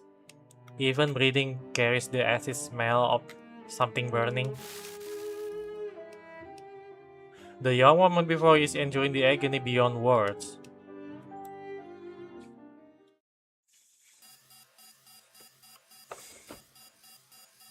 Energy level abnormal.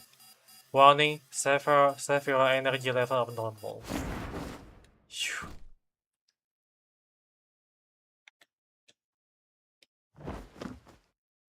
Sasenai! Binding strap lasts out and twists around his arm, holding him fast where he stands. The world feels submerged in scalding sea water, its age softening, blurring, trembling apart.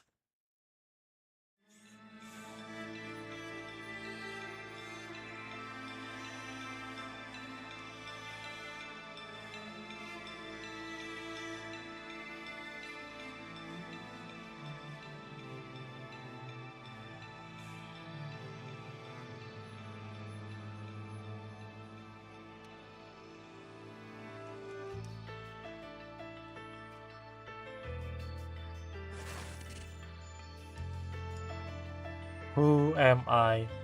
No, don't lose your memory again. She feels herself breaking apart piece by piece. She is shattering into dust, into echoes, into tears of strangers she has never ever met. But her body no longer obeys. Then a voice, faint but stubborn, cut through the roaring tide from the farthest edge of her conscience and find her. Helen, you don't have to bear everything alone. She feels a gentle push from someone. It's a blessing sent from the past. Helen. She feels someone gently holding her. It's a protection from the present. The blue light descends once more through the chaos. But this single act drains what little consciousness she has left. She staggers on the verge of collapse.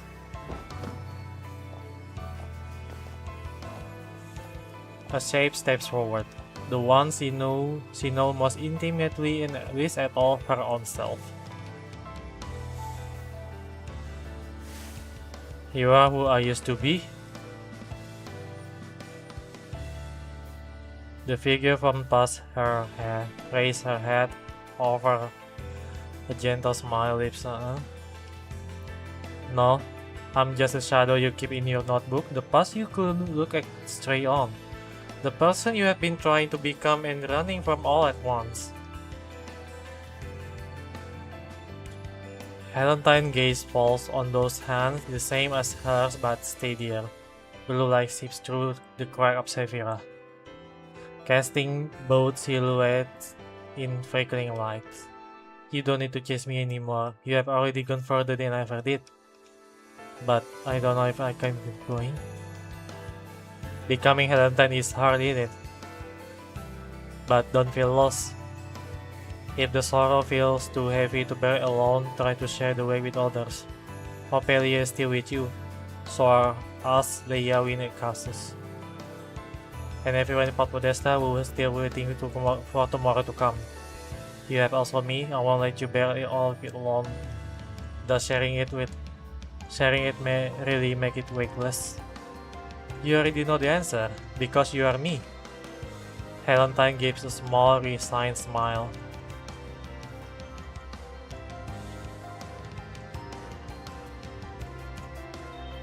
The UI. Huh? I'm sorry, the wallpaper, huh?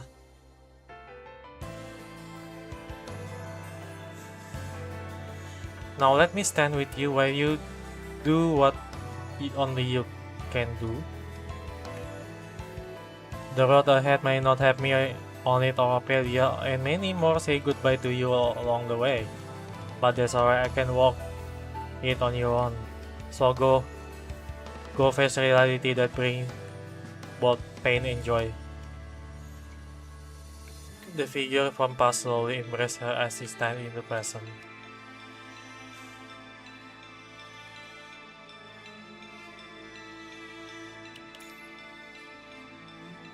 Holy.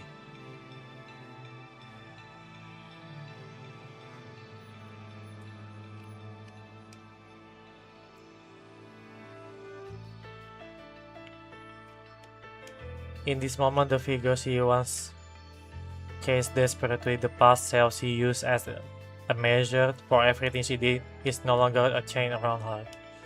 The young woman's hands close around the handle of her basso. The living part of Podesta, the dead of Podesta. Those whose names she still carries, and those she has already forgotten. Those she brushed past, and those she could never hold on to. All that understanding now settles on the basso. All that weight pressed down in one direction. Together, let's cut through this dream woven from the past.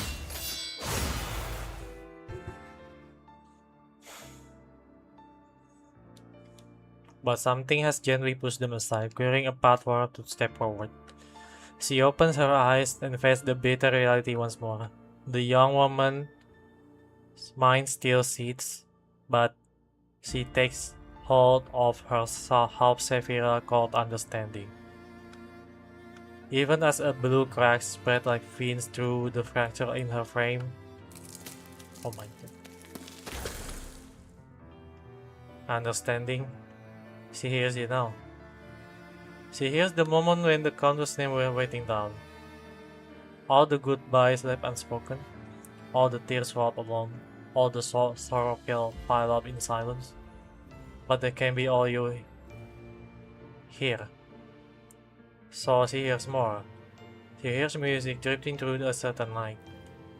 Simple click of ceramic and metal at meal times. Calmness moment and laughter.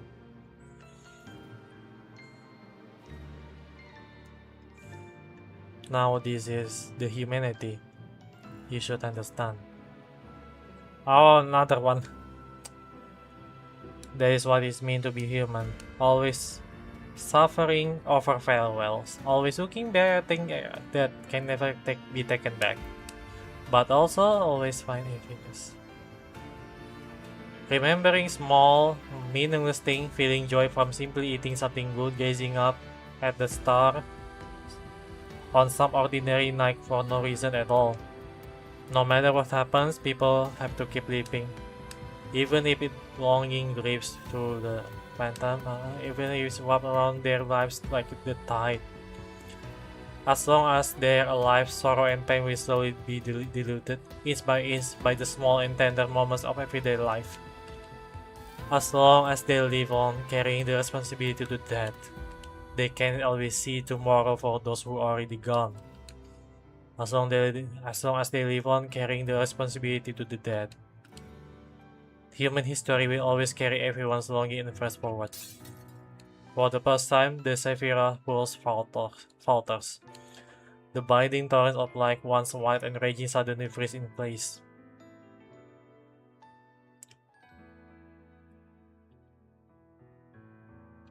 Do you want to know Helentine's future? No, I'll say it for myself. The road ahead won't be easy. It's the road I choose. I find myself.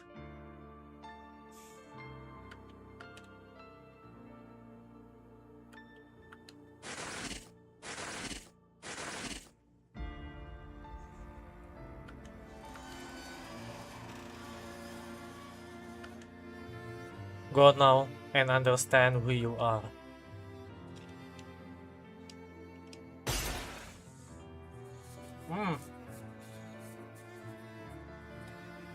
Hear me, you who steer the helm of all mortals. Give to all holy time. The chaotic torrent of light suddenly stalled. All the port of Podesta feels like it has been seized by something immense, and long, low moan escaped the city.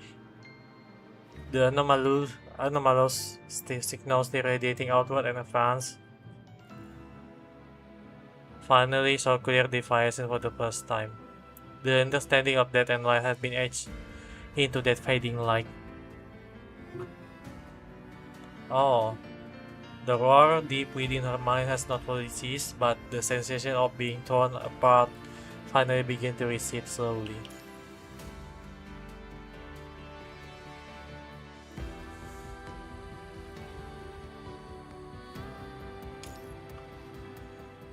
But Obelisk One, I ask you a three. I ask that you draw near to me for long stretches of life.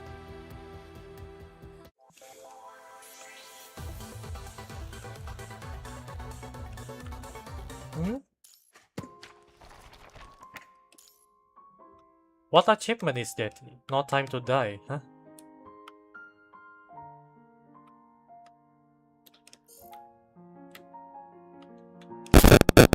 Anyway, baptism for the dead. The brief, illusory daydream of the golden age is drawing to a hasty close.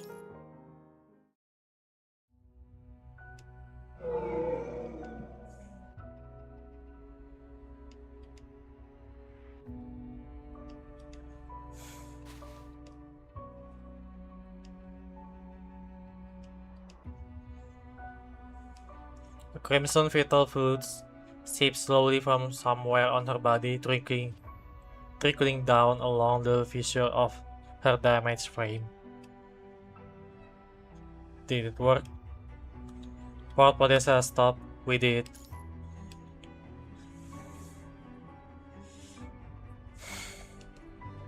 As you steady Helentine to her feet, the two of you hear Tavis roaring from the other side of the battlefield.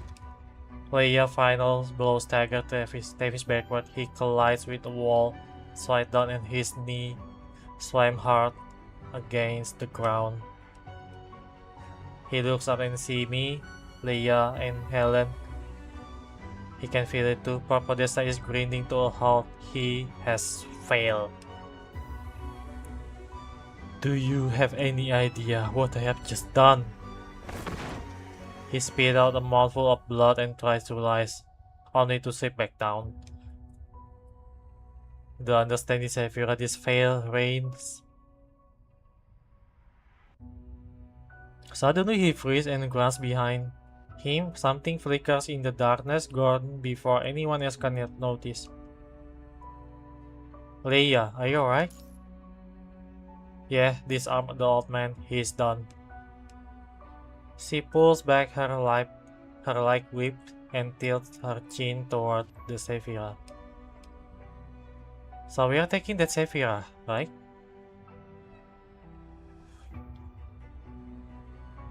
We need to secure and bring it back to Babylon. It's you. Huh? What? In the next instant, something shrieked through the air above you and Helentine. Crimson tendril of condensed vanishing virus runs down from the corners of the ceiling.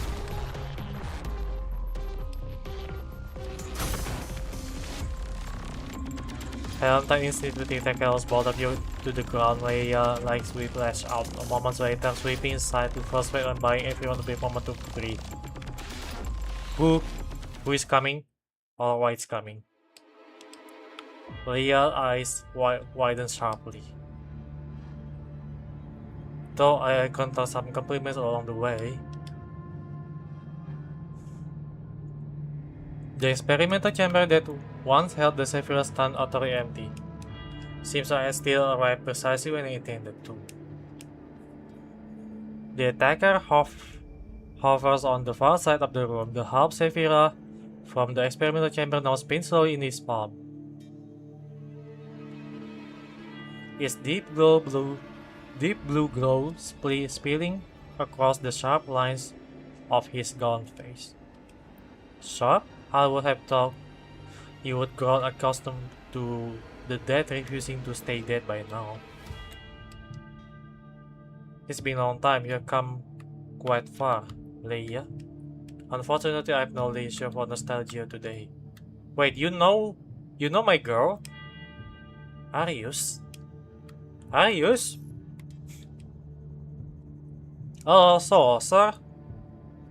You basically want to take something back, huh? So this is what you want, huh? The Sephira.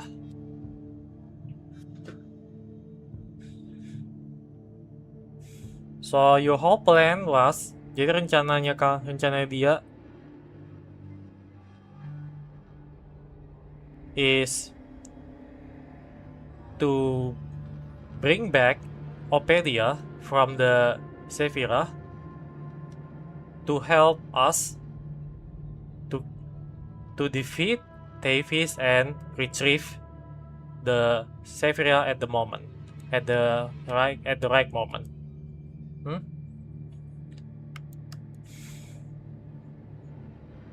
The genius from the Airhorn family from the tech who once rivaled Dominic, the name alone carries decades of history compressed into legend. And now he stands before you, a faint smile across his lips, and then his gaze drifts to Sephira in his hand. Do not mistake my purpose here, you were never the target. Okay, but I was in your plan. Of course. He stepped forward, the whips of punishing fires drifting around him gather into ripples crimson. Though I do owe you a debt of gratitude. You need to pay me, bruh. You, together with Purple Podesta, have helped me through thoroughly burst the residual consciousness clinging to the understanding Sephira. And now the half of the understanding Sephira that slumbered in Podesta has been returned to its rightful owner. It serves me now. You mean Ophelia? You use the Veil Rain as well?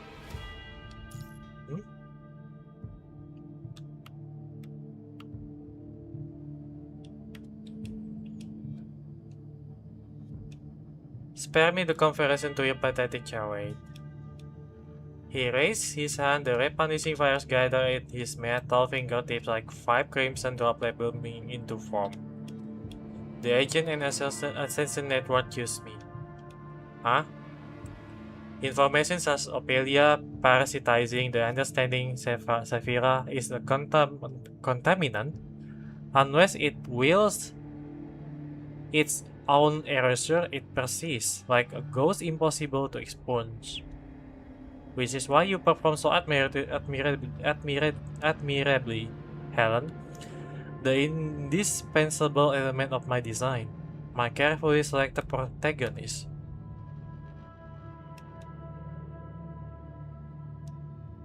Ophelia's choice is not yours to define.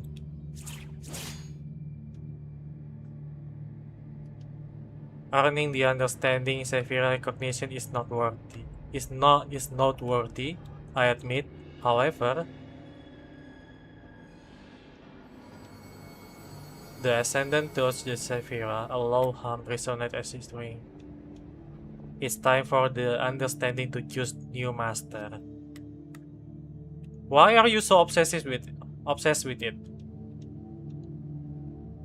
He gently draws still glowing Sephira towards him, violent surge of energy ripples. Stop. Arius merely lifts his hand, an overwhelming wave of energy slams Leia to the ground. Fire!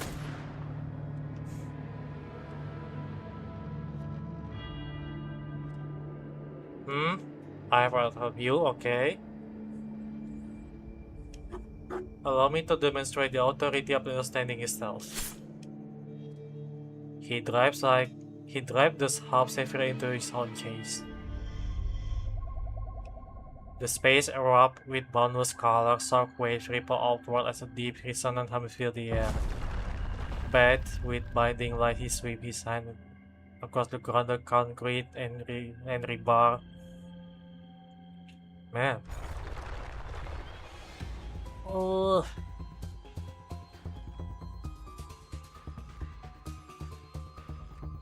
The story somehow managed to find itself into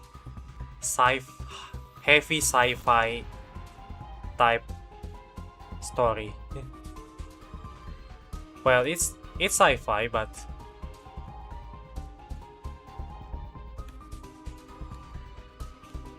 it's very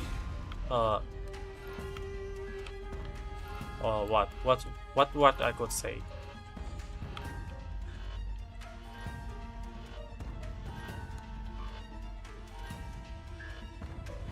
There's too many things to look after in this story.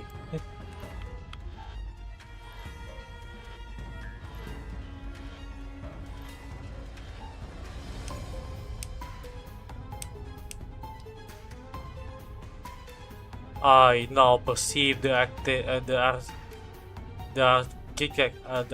architecture of all existence. and the guy. So we got Davis, a father who can move on, and Arius, a guy who obsessed to become a god. Huh?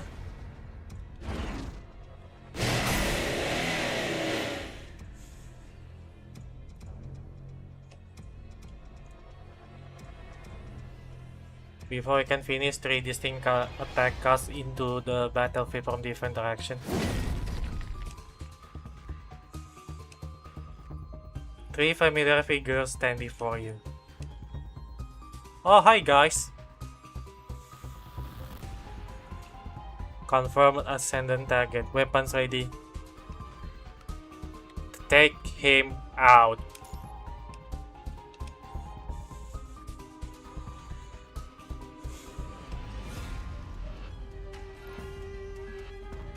I have no intention of squandering time on you. Don't let him escape. This building still houses plenty of worthless souls. Let these fairs of Port Podesta end here.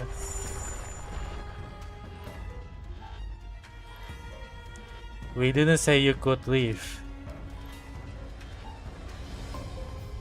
Lucia Pyro Katana cuts down every obstacle in her path as she closes in on Arius.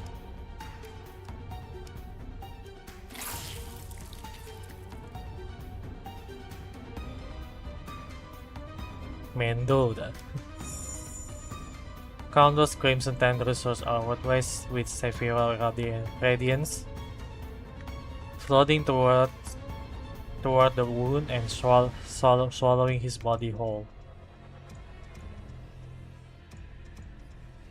His body dissolved into glowing crimson particles, sweeping free from Pyokatan and seeping into the crack of the crumbling building. In the blink of an eye, amid the violent tremor, Arius vanished with a trash, taking the Saphira with him. Okay. Should we go after him? I'm picking up for 10 unconscious human deeper inside. Diplomatic Corps personnel. This building is coming down. Grey Raven, queer the red type projection. Priority is the survivor. Davis remains slammed against the wall. Fine steel dust drifting down from above as he stares blankly at everything unfolding before him. Now you walk away empty-handed too.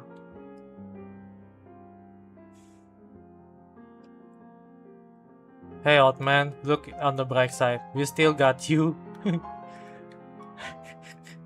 Good one, Leia. She stayed motionless, kneeling on the ground in stupor. From the beginning, even I was nothing more than someone else's instrument used until the very end. Why do you villain type peoples always save the big speech for the finale? Up now? This place is coming down. Well, that's villain for you. We got at least 3 villains in this story. One is this guy, the one is that guy, and the one is that lightest guy. Go on, take your laughable victory and go. I'll stay here. I'll go down with everything the city was. You could never understand me. This guy is still stubborn as hell. Helentine moves in and moves forward. Looks toward you at the side. You have no right to judge me.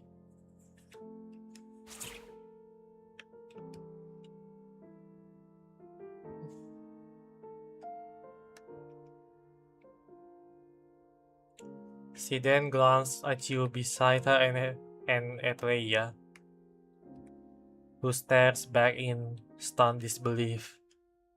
Okay. She exhales slowly, shakes out her hand and says nothing.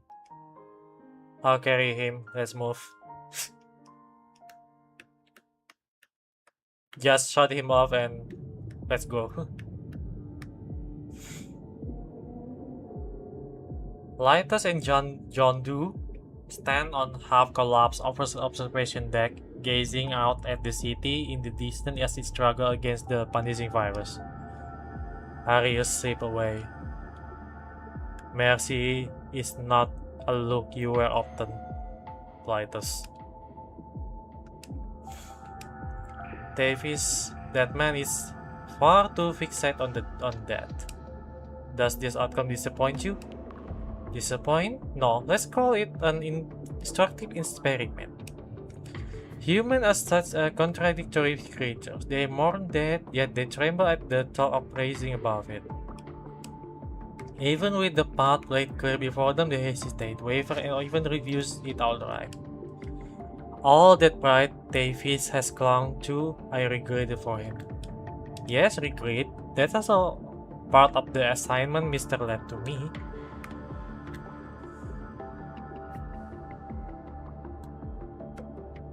And what about you?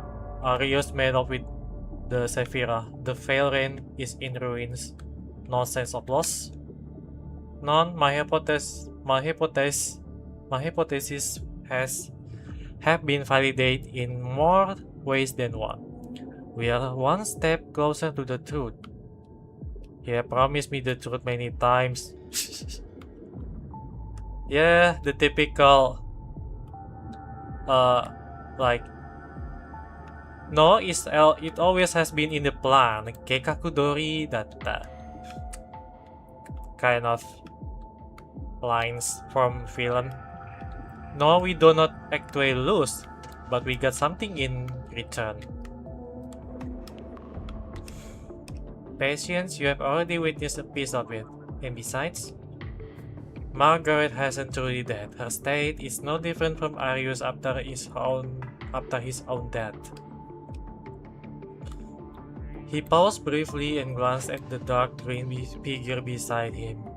If the information inside the punishing virus can truly be extracted in reverse,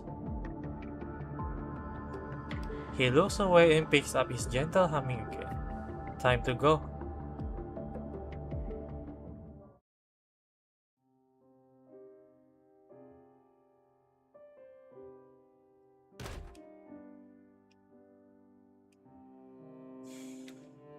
I think so. Podesta has stopped moving.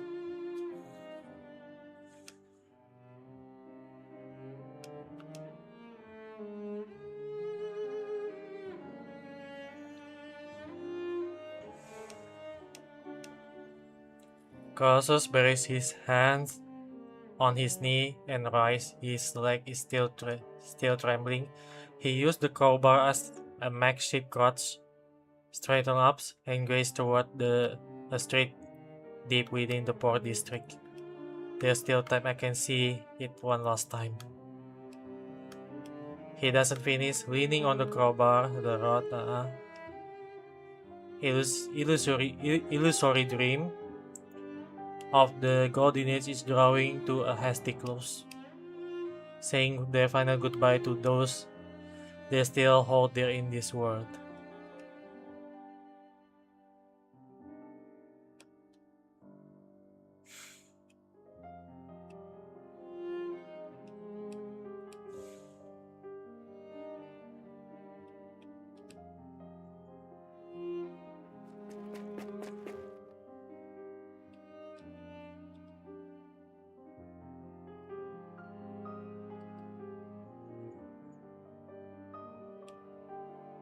Made it.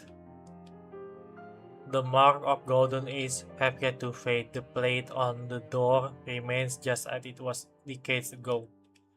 Emerald fine climbed the walls. The window frame looked brand new without a trace of rust.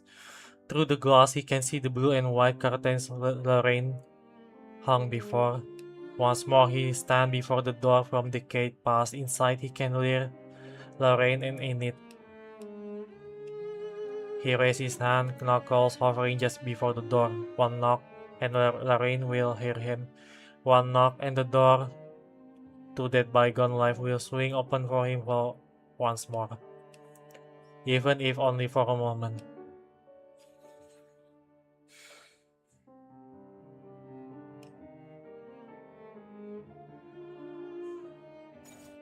Tomorrow? Through the shimmering mirage, Lorraine looks up at him and returns a gentle smile. He doesn't knock on that door to the past. Instead, he turns around and breaks into a run.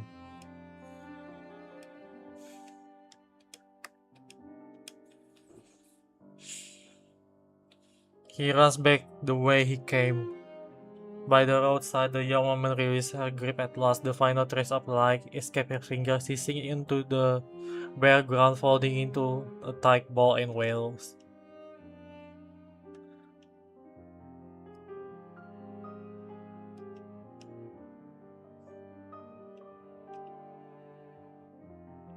At last he reached the cemetery. No gate, no wall, not a soul in sight. One large and one small. Two gravestones stand by side. The larger one bears Larry's name, the smaller one Enid's. That's where Crassus stops. He stands before the two gravestones, motionless for a long moment until the chill sea breeze seeps into his collar.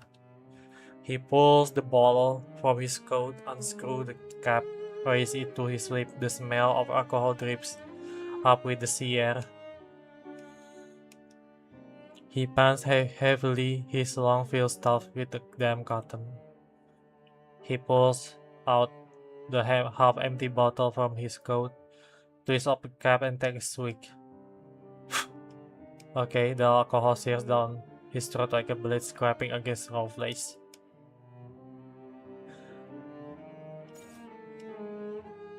You don't drink, bro.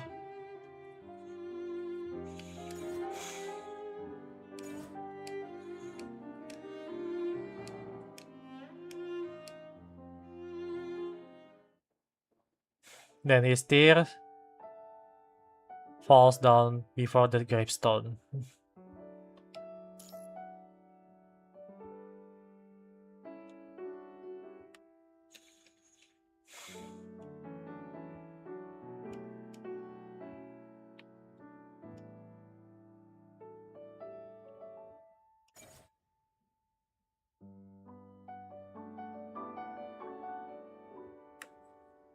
Oh, so it's us. I forgot. I genuinely forgot how we look, huh?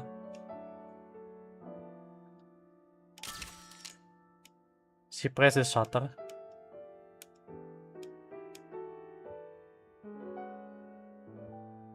She lowers her camera, studies the image captured within. It's only then that she notices her own body growing fainter, dissolving slowly like cars bleeding from old film. Oh no! She's disappearing. Fading. Guess I'm not getting that goodbye after all. She fires off shot after shot, trying to capture everything around them. As death embraces those near once more, she feels neither fear nor sadness. In this moment, only one thought occupies her mind: whether these photographs might serve as proof that she lived. Proof that a reporter named Winnie was born in the city, died here, and returned briefly yet brilliantly under the hopeful gaze of others. She turns to the signal tower beside her, and the landmark she once knew by heart. Group shot.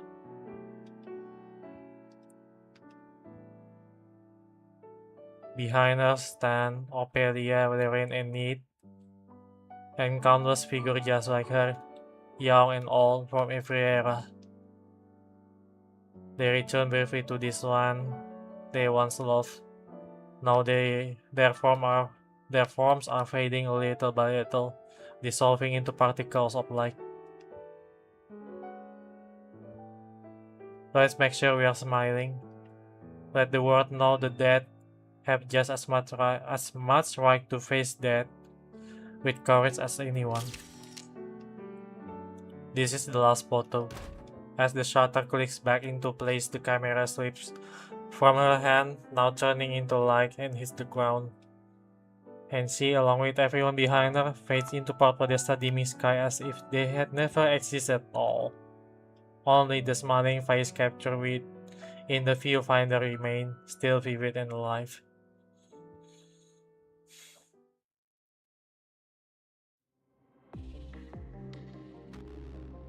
We are back to Babylon.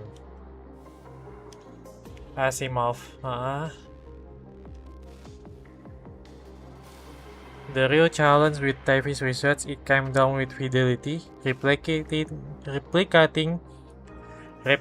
a complete human consciousness with inaccuracy while preserving the uniqueness that anchors the cognitive foundation. He was already chasing this decades ago. The fundamental bottleneck in his mind replication technique was already data volume. At a physical level, there simply isn't enough data in the world to replicate a consciousness with any meaningful precision. So he went to an agent. It would seem so, and based on Grey Raven field report, Arius and Dominic left behind a reverse compilation framework after their collaboration, and Davis used the help of the Understanding Severa house in Port Podesta as the translation tool, such as Race.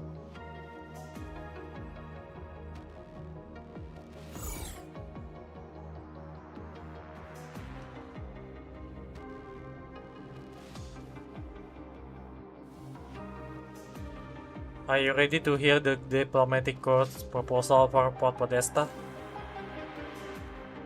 Here we have consulted with the military. The path forward is this: Babylonia will assist the local citizenry in establishing self-governing body to administer the city.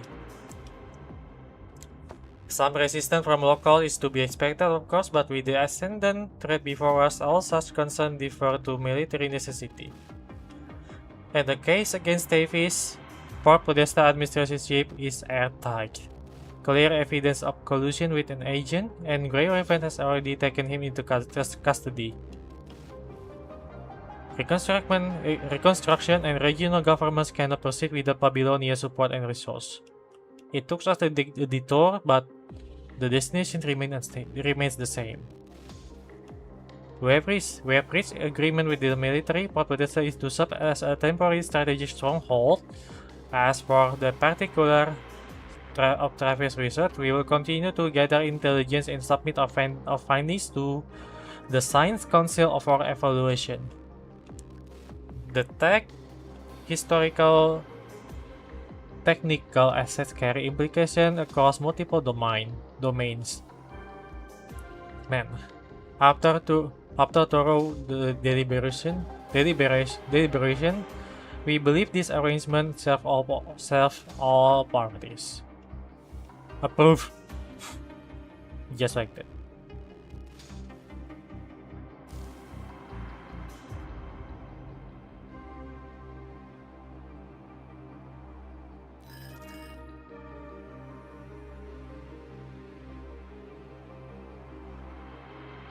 Nicola. Grey Raven latest intel confirmed it. Half of the Sephira codename Understanding is now in Ascendant's hand. Target identified as Arius Erhorn, patriarch of the Erhorn family Golden Age tech community. Official record had him listed as dead at the Atlantic Calamity. How he became an Ascendant is still unknown. Which agent is he tied to? Based on the Science Council Intelligence Database, signs point to Aisling. His eyes still fixed on the photograph before him. The archive access you request is that connected to all this? Hasn't. During the post-pandemic age, the world government made a concerted effort to have Dominic research either sealed away or destroyed. Trailer left behind files and recording to guide the president who came after him, but too much. Okay. It's a political stuff, huh? No. Long story short, the Atlantic Calamity was man-made. Okay. Arius tried to forcibly harness the Understanding Sephira, and that's what set it off.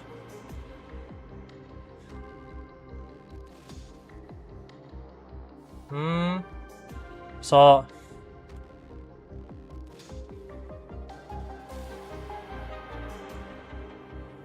when this guy, Arius, tried to control Understanding Sephira, the calamity happened. When this guy tried to conquer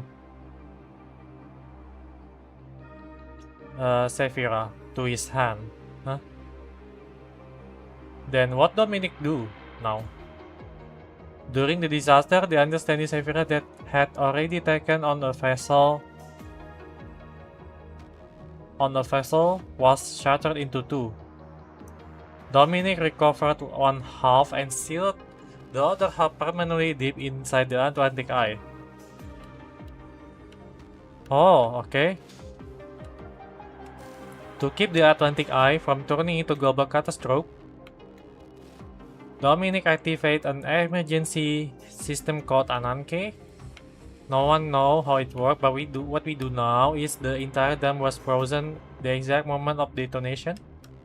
It defies common sense, but Absolute Zero was also one of Dominic's field of study. How did the half Dominic recover end up in Podesta? From what we can tell, Dominic never told anyone where the Understanding Sephira was stored.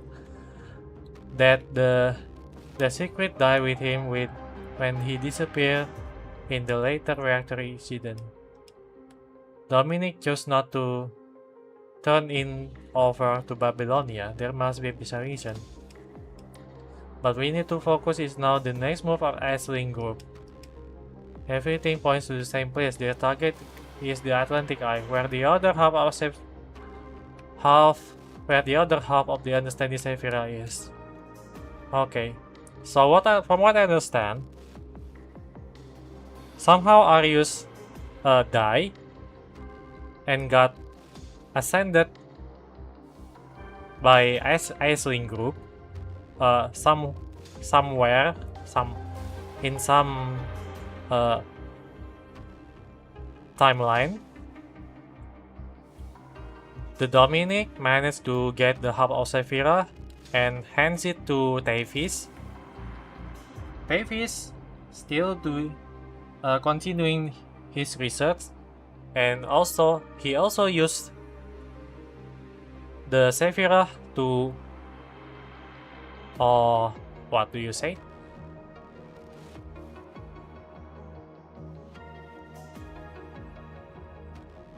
The other half is still under the Atlantic Eye.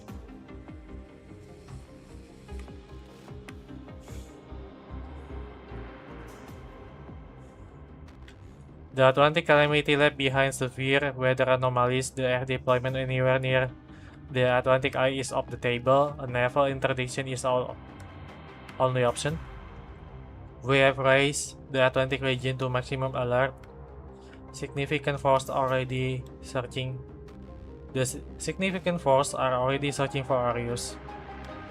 Half a Sephira nearly broke Port Pedesta to its knee. We cannot let the Ascendant anywhere near the other half inside the Atlantic Eye. The Omega weapons have been delivered to Port Podesta. Under Grey Raven's supervision, we'll assemble an ocean fleet on site.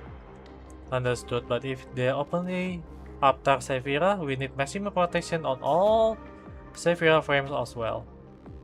I'll contact the front and have Leaf return to Babylonia for the time being. And the data from Ghost Ring exposure to the understanding Sephira will also be critical. Things are changing. A lot of our friends are waiting in the shadow, watching that choice we make here. Hassan, I need to know where you stand. Do you still hold to your original position on the Pilo tree? I believe Asimov and us can deliver results that surpass Dominic's. I always have. That hasn't changed. Thank you, I guess.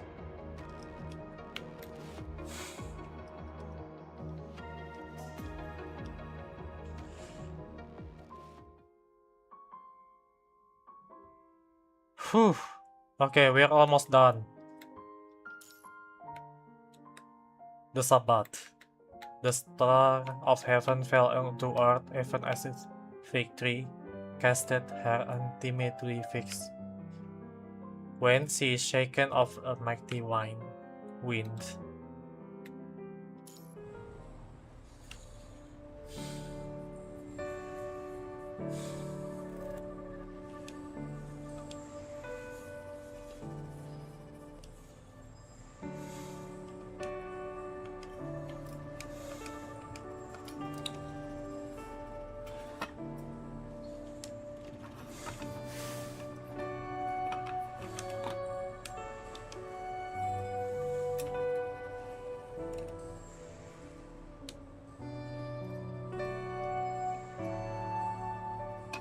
She was built before the punishing virus. Aegina trails of mid-sentence, her eyes taking an exhausted human standing before her.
I trust what they bring to Port Podesta.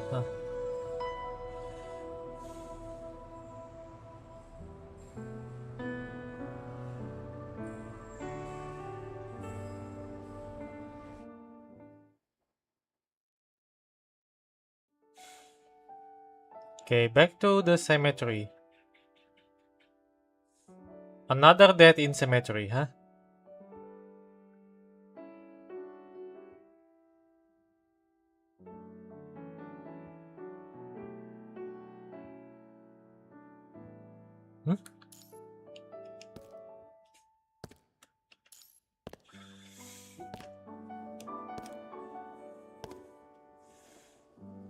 The cemetery remained unchanged, quiet and orderly, as though the departed had been tenderly tucked away in some undisturbed arrangement. The two of you stand before Ophelia's name once again. The rain has washed her tombstone clear, leaving it gleaming as if brand new.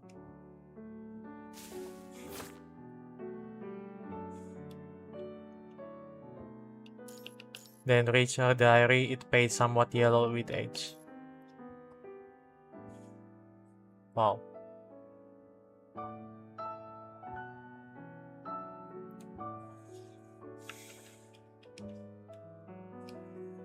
This may be the final entry I write on the subject. How to become Helentine. 自分を理解するのは難しい。今でもよくわからない。時々思う。自分の命にはいくつもの帰属があるのだと。妹のオフェリア、多くを与えてくれた父、そして万能に見えたかつてのヘレンティン。生きるということは誰かの期待に縛られることでもある。それでもヘレンティンは私の名前だ。その人生は私のもの。たとえその答えが過去から借り受けたものでも生きていく理由にはなる。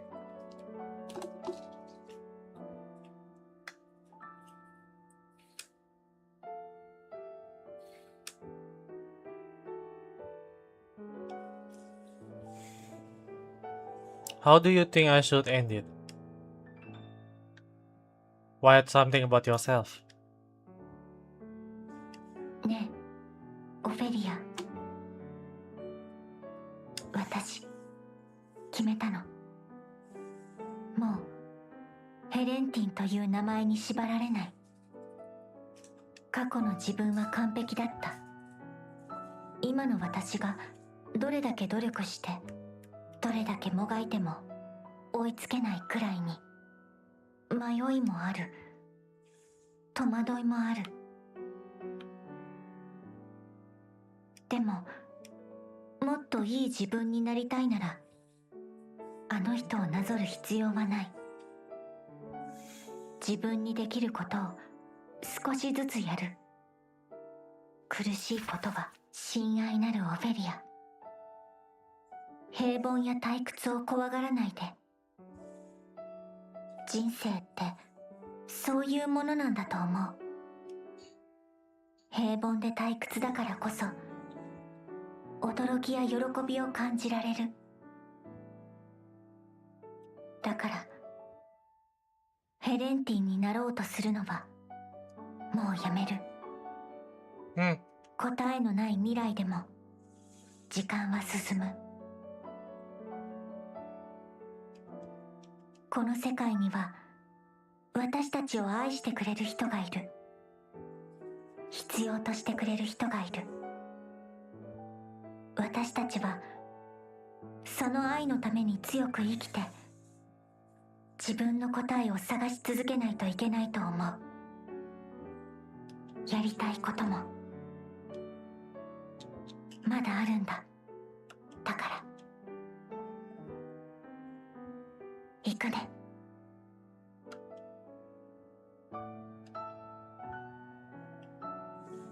The final stroke falls, the pen lingers on the page for a moment, and the ink bleeds softly into the paper. Keep moving forward, then, Helentine. Oh.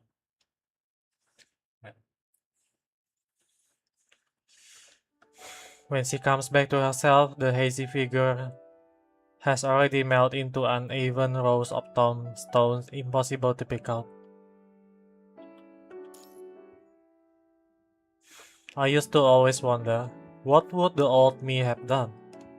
I thought that was What everyone wants. My father, the family, all they ever saw, all they ever remember was the old Helentine. So I kept the diary. I pieced together who everyone thought Helentine was supposed to be. Ophelia included. Remember what she said? That the old Helentine when it came to what others expected of her. She was so oblivious that it came all the way around the arrogance. But I think I misunderstood what she mean. Oh.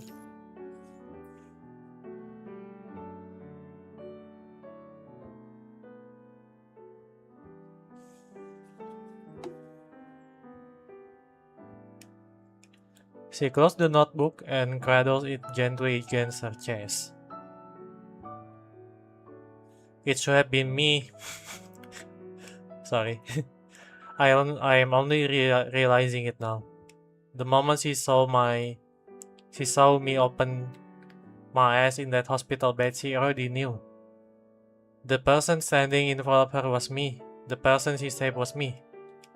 She didn't care who I used to be. She didn't care about me becoming whatever everyone else wanted. Helentine offered a serene smile, her eyes drifting toward the distant, clear sky. She wanted me to be myself, not someone else, just a better version of who I am. So I keep moving forward. With her, with what Podesta's past and its future.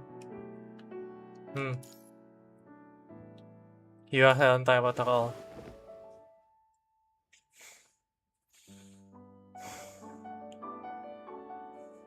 She lifts her head, the wind blows from the port, carrying the faint, briny scent of the sea.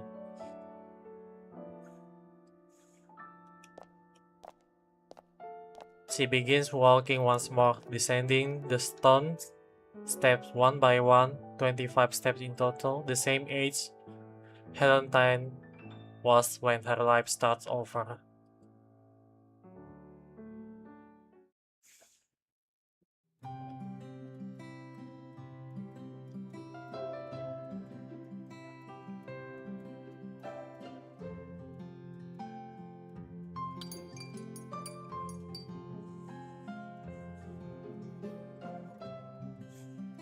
You have been working hard, thank you.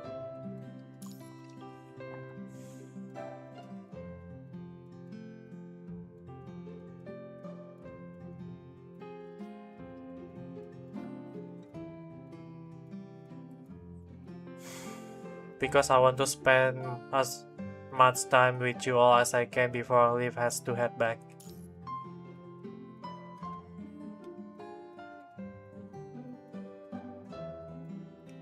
Okay.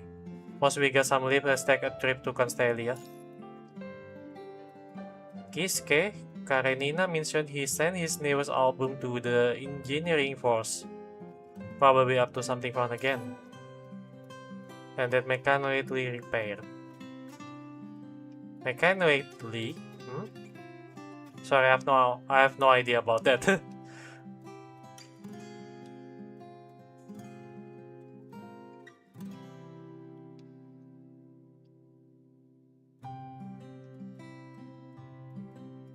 Grey Raven is tight as ever, huh?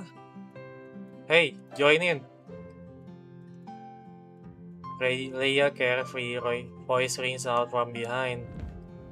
You turn to see her stepping into the tent, a scratched-up camera in one hand, and the other raised in greetings. Her whole demeanor radiates a cheerfulness that doesn't quite match her appearance.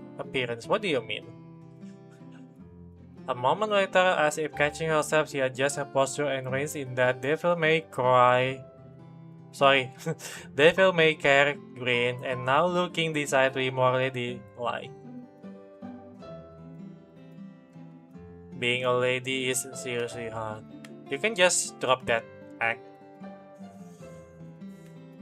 You had heard about Vanessa putting Leia through a training program called the Ladylike Makeover, and Leia surprisingly seems to be enjoying every bit of it. I never got a chance to ask. During that battle, you and Arius? Huh? Heavy embers of the tent. Far away, a blazing light tears through the cloud of fireball plummets from the heaven, plunges straight into the depth of the Atlantic, sending invisible tremors rippling across the ocean surface.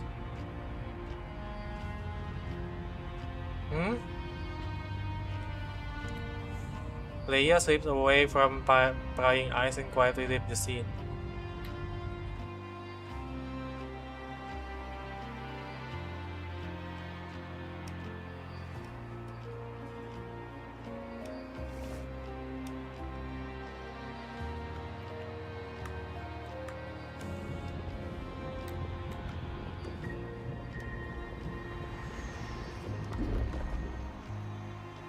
It's you!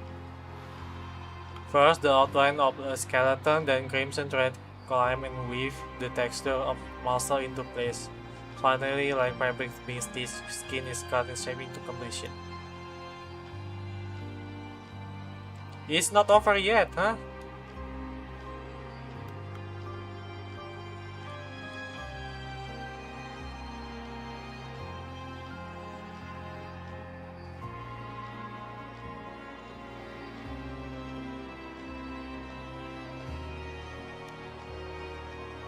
His gaze never wavers from the direction of the Atlantic Eye.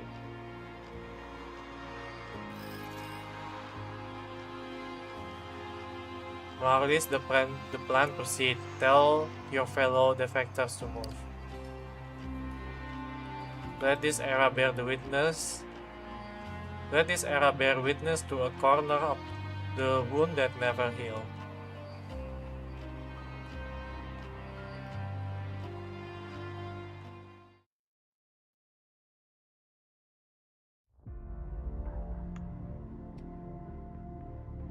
The lunar surface.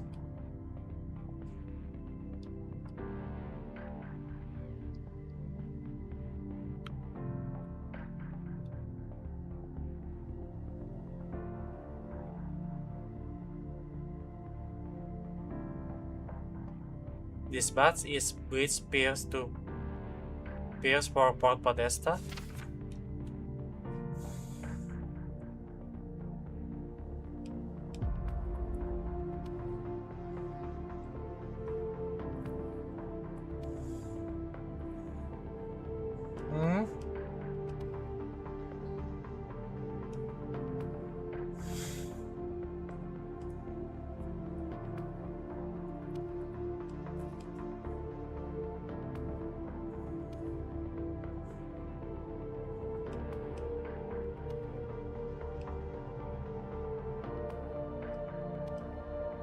No one answered the channel. Who is in charge?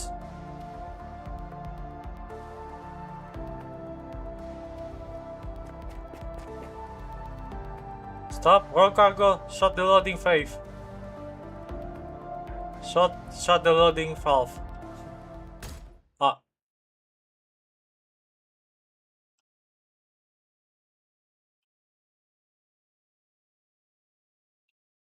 Who are you guys?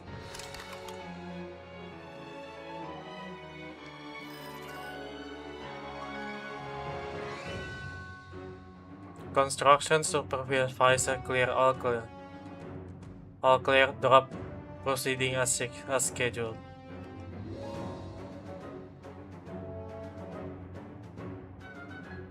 Orbital drop, program continuing, adjusting compensation coefficient, escape velocity, updating coordinate from Podesta to Mid-Atlantic Center, AOAO1, confirmed.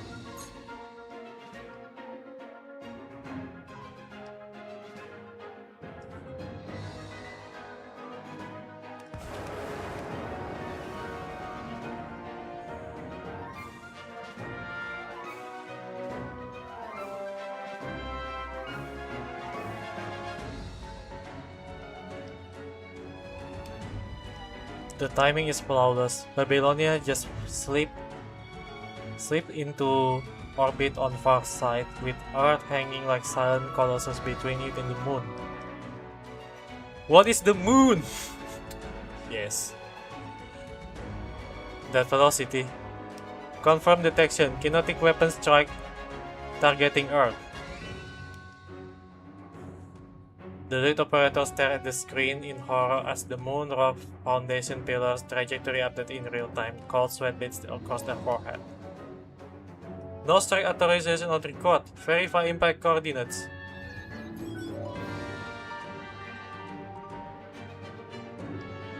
Sector ER01.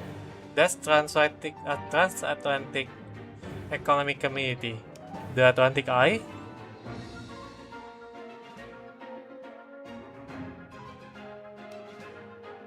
Bathed in morning light, the disciple ascend the mountain.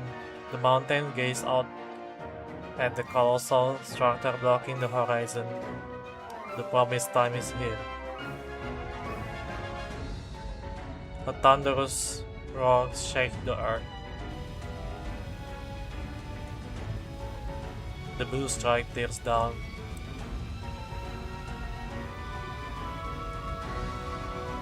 So bro is launching a missile from the moon to retrieve the hub of Sephira, huh?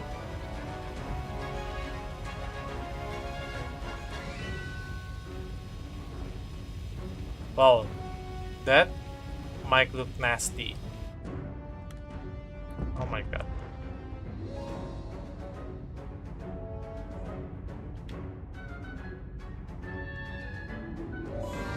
The wonder that Ananke sealed beneath the seabed after the Atlantic Calamity resurfaced once more. A colossal blue jet soared skyward, tracing the silhouette of a giant tree across the heavens.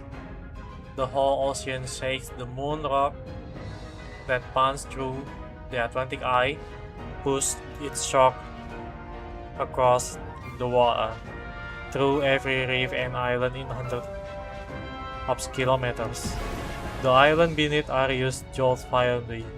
Water surges upward from below, shattering into white mist. This tree again. He gazed at the magnificent spectacle unfolding before him.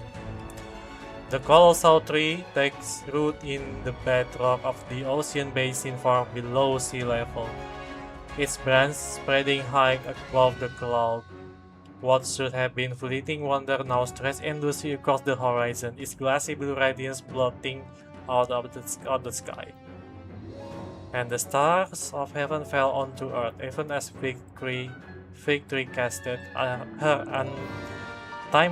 untimely fix when she is shaken of Almighty. Okay. The fresh wound torn in Atlantic Ice bleeding crimson. The red tide.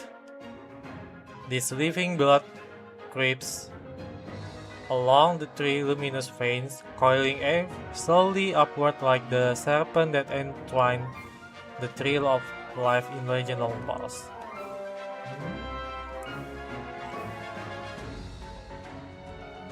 From beyond the atmosphere, a scarlet eye opens over the Atlantic.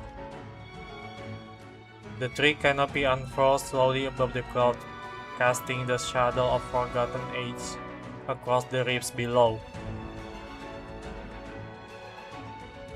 From a sealed coffin, something of this age comes crawling out.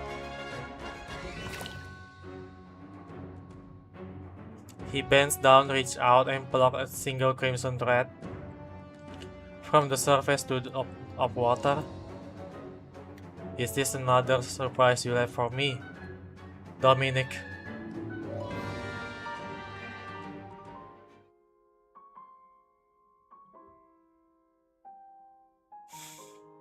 Wow. That ending is something, really. Huh?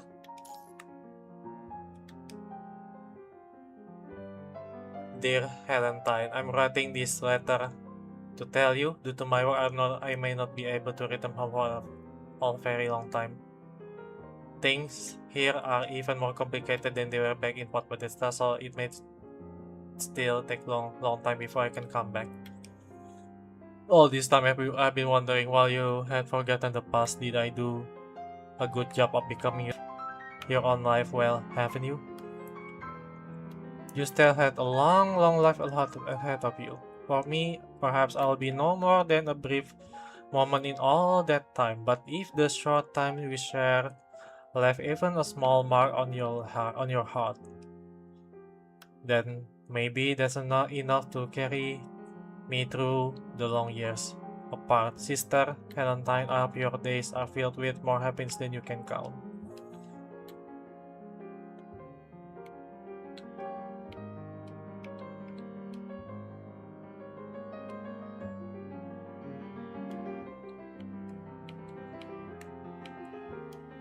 In 2050, the world government confiscated military assets across the globe. The boulder was restricted to dry door, placed under a stay for the ship of Spellman family. Huh?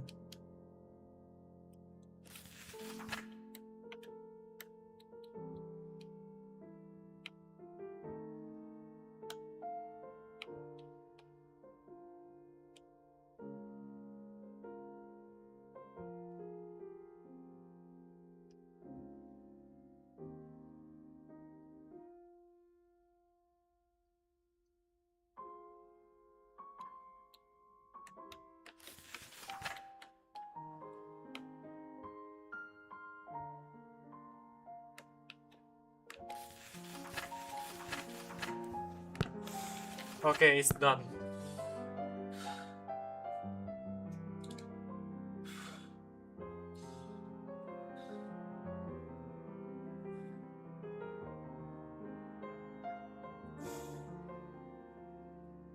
A very surprise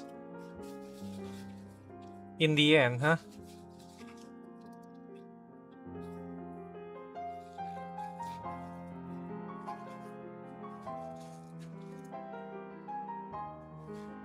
I really like it.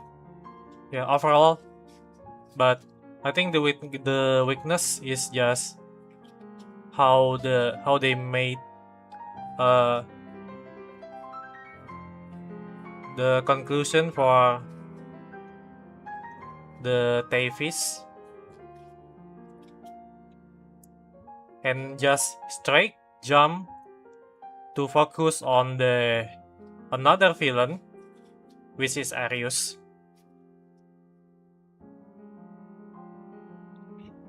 Yeah, I think that's all. That's the only the weakest part of it. Yeah. For overall, the whole chapter is solid. The first 7 chapter is masterpiece. The middle one, from chapter 8 and to chapter 14, is, I believe, is very good. But when reaching this part, it just feels like, yeah, you know what? Let's just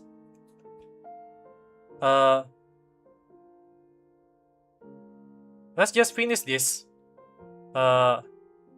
charade. Let's just finish this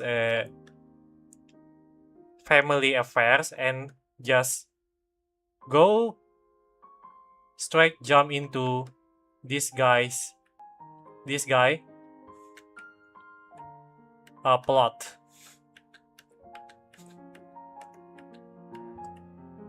Yeah, I think that's what I can say.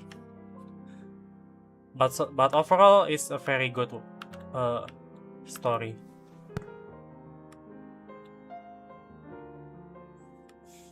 Iya. Secara story semuanya sih oke. Cuma memang ending untuk ending dari konflik antara Helentine dengan ayahnya menurutku agak lemah aja. Cara penyelesaiannya ya agak terkesan terlalu shonen menurut aku untuk bagian ending, karena di chapter awal itu bener-bener rasa seinen banget, kental. Semua latar belakang semua, motivasi dijelaskan semua. Tapi ya mungkin ya di bagian chapter ini 17-18 itu kayak ya udahlah, kalian kelahi dulu.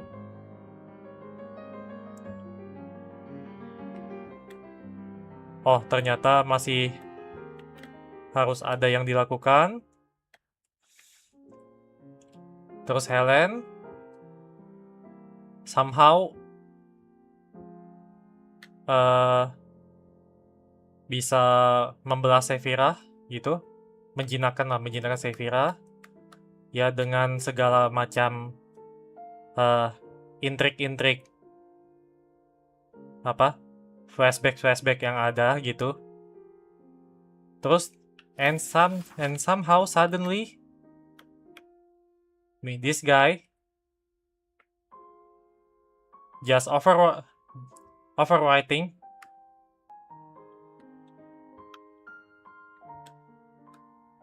this guy ini langsung tiba-tiba masuk aja ke dalam konflik, like, hey Davis, you're out, it's now my time to become the main antagonist. But I love it, terutama dan secara ending sih ya aku suka karena ternyata dibuat cliffhanger lagi di sini. Okay, with that the story is done, and now what's left to do is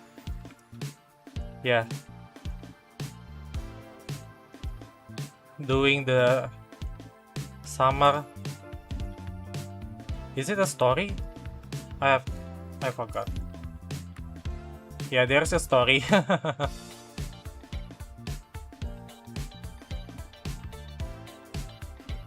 But I think I'll do the story next week, I guess. Not tomorrow, because tomorrow I got something to do.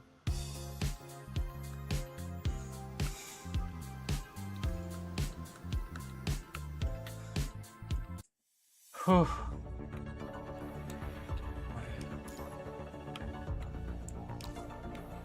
If I had to do the rating, I would give it 95. 95 out of 100. It's almost perfect.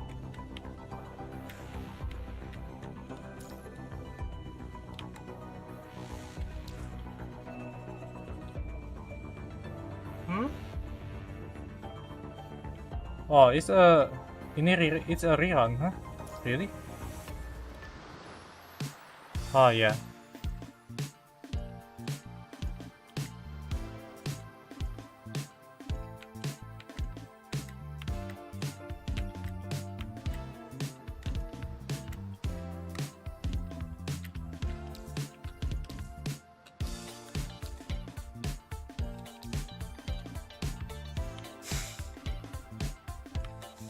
For this skin, I think I need to do the summer story first.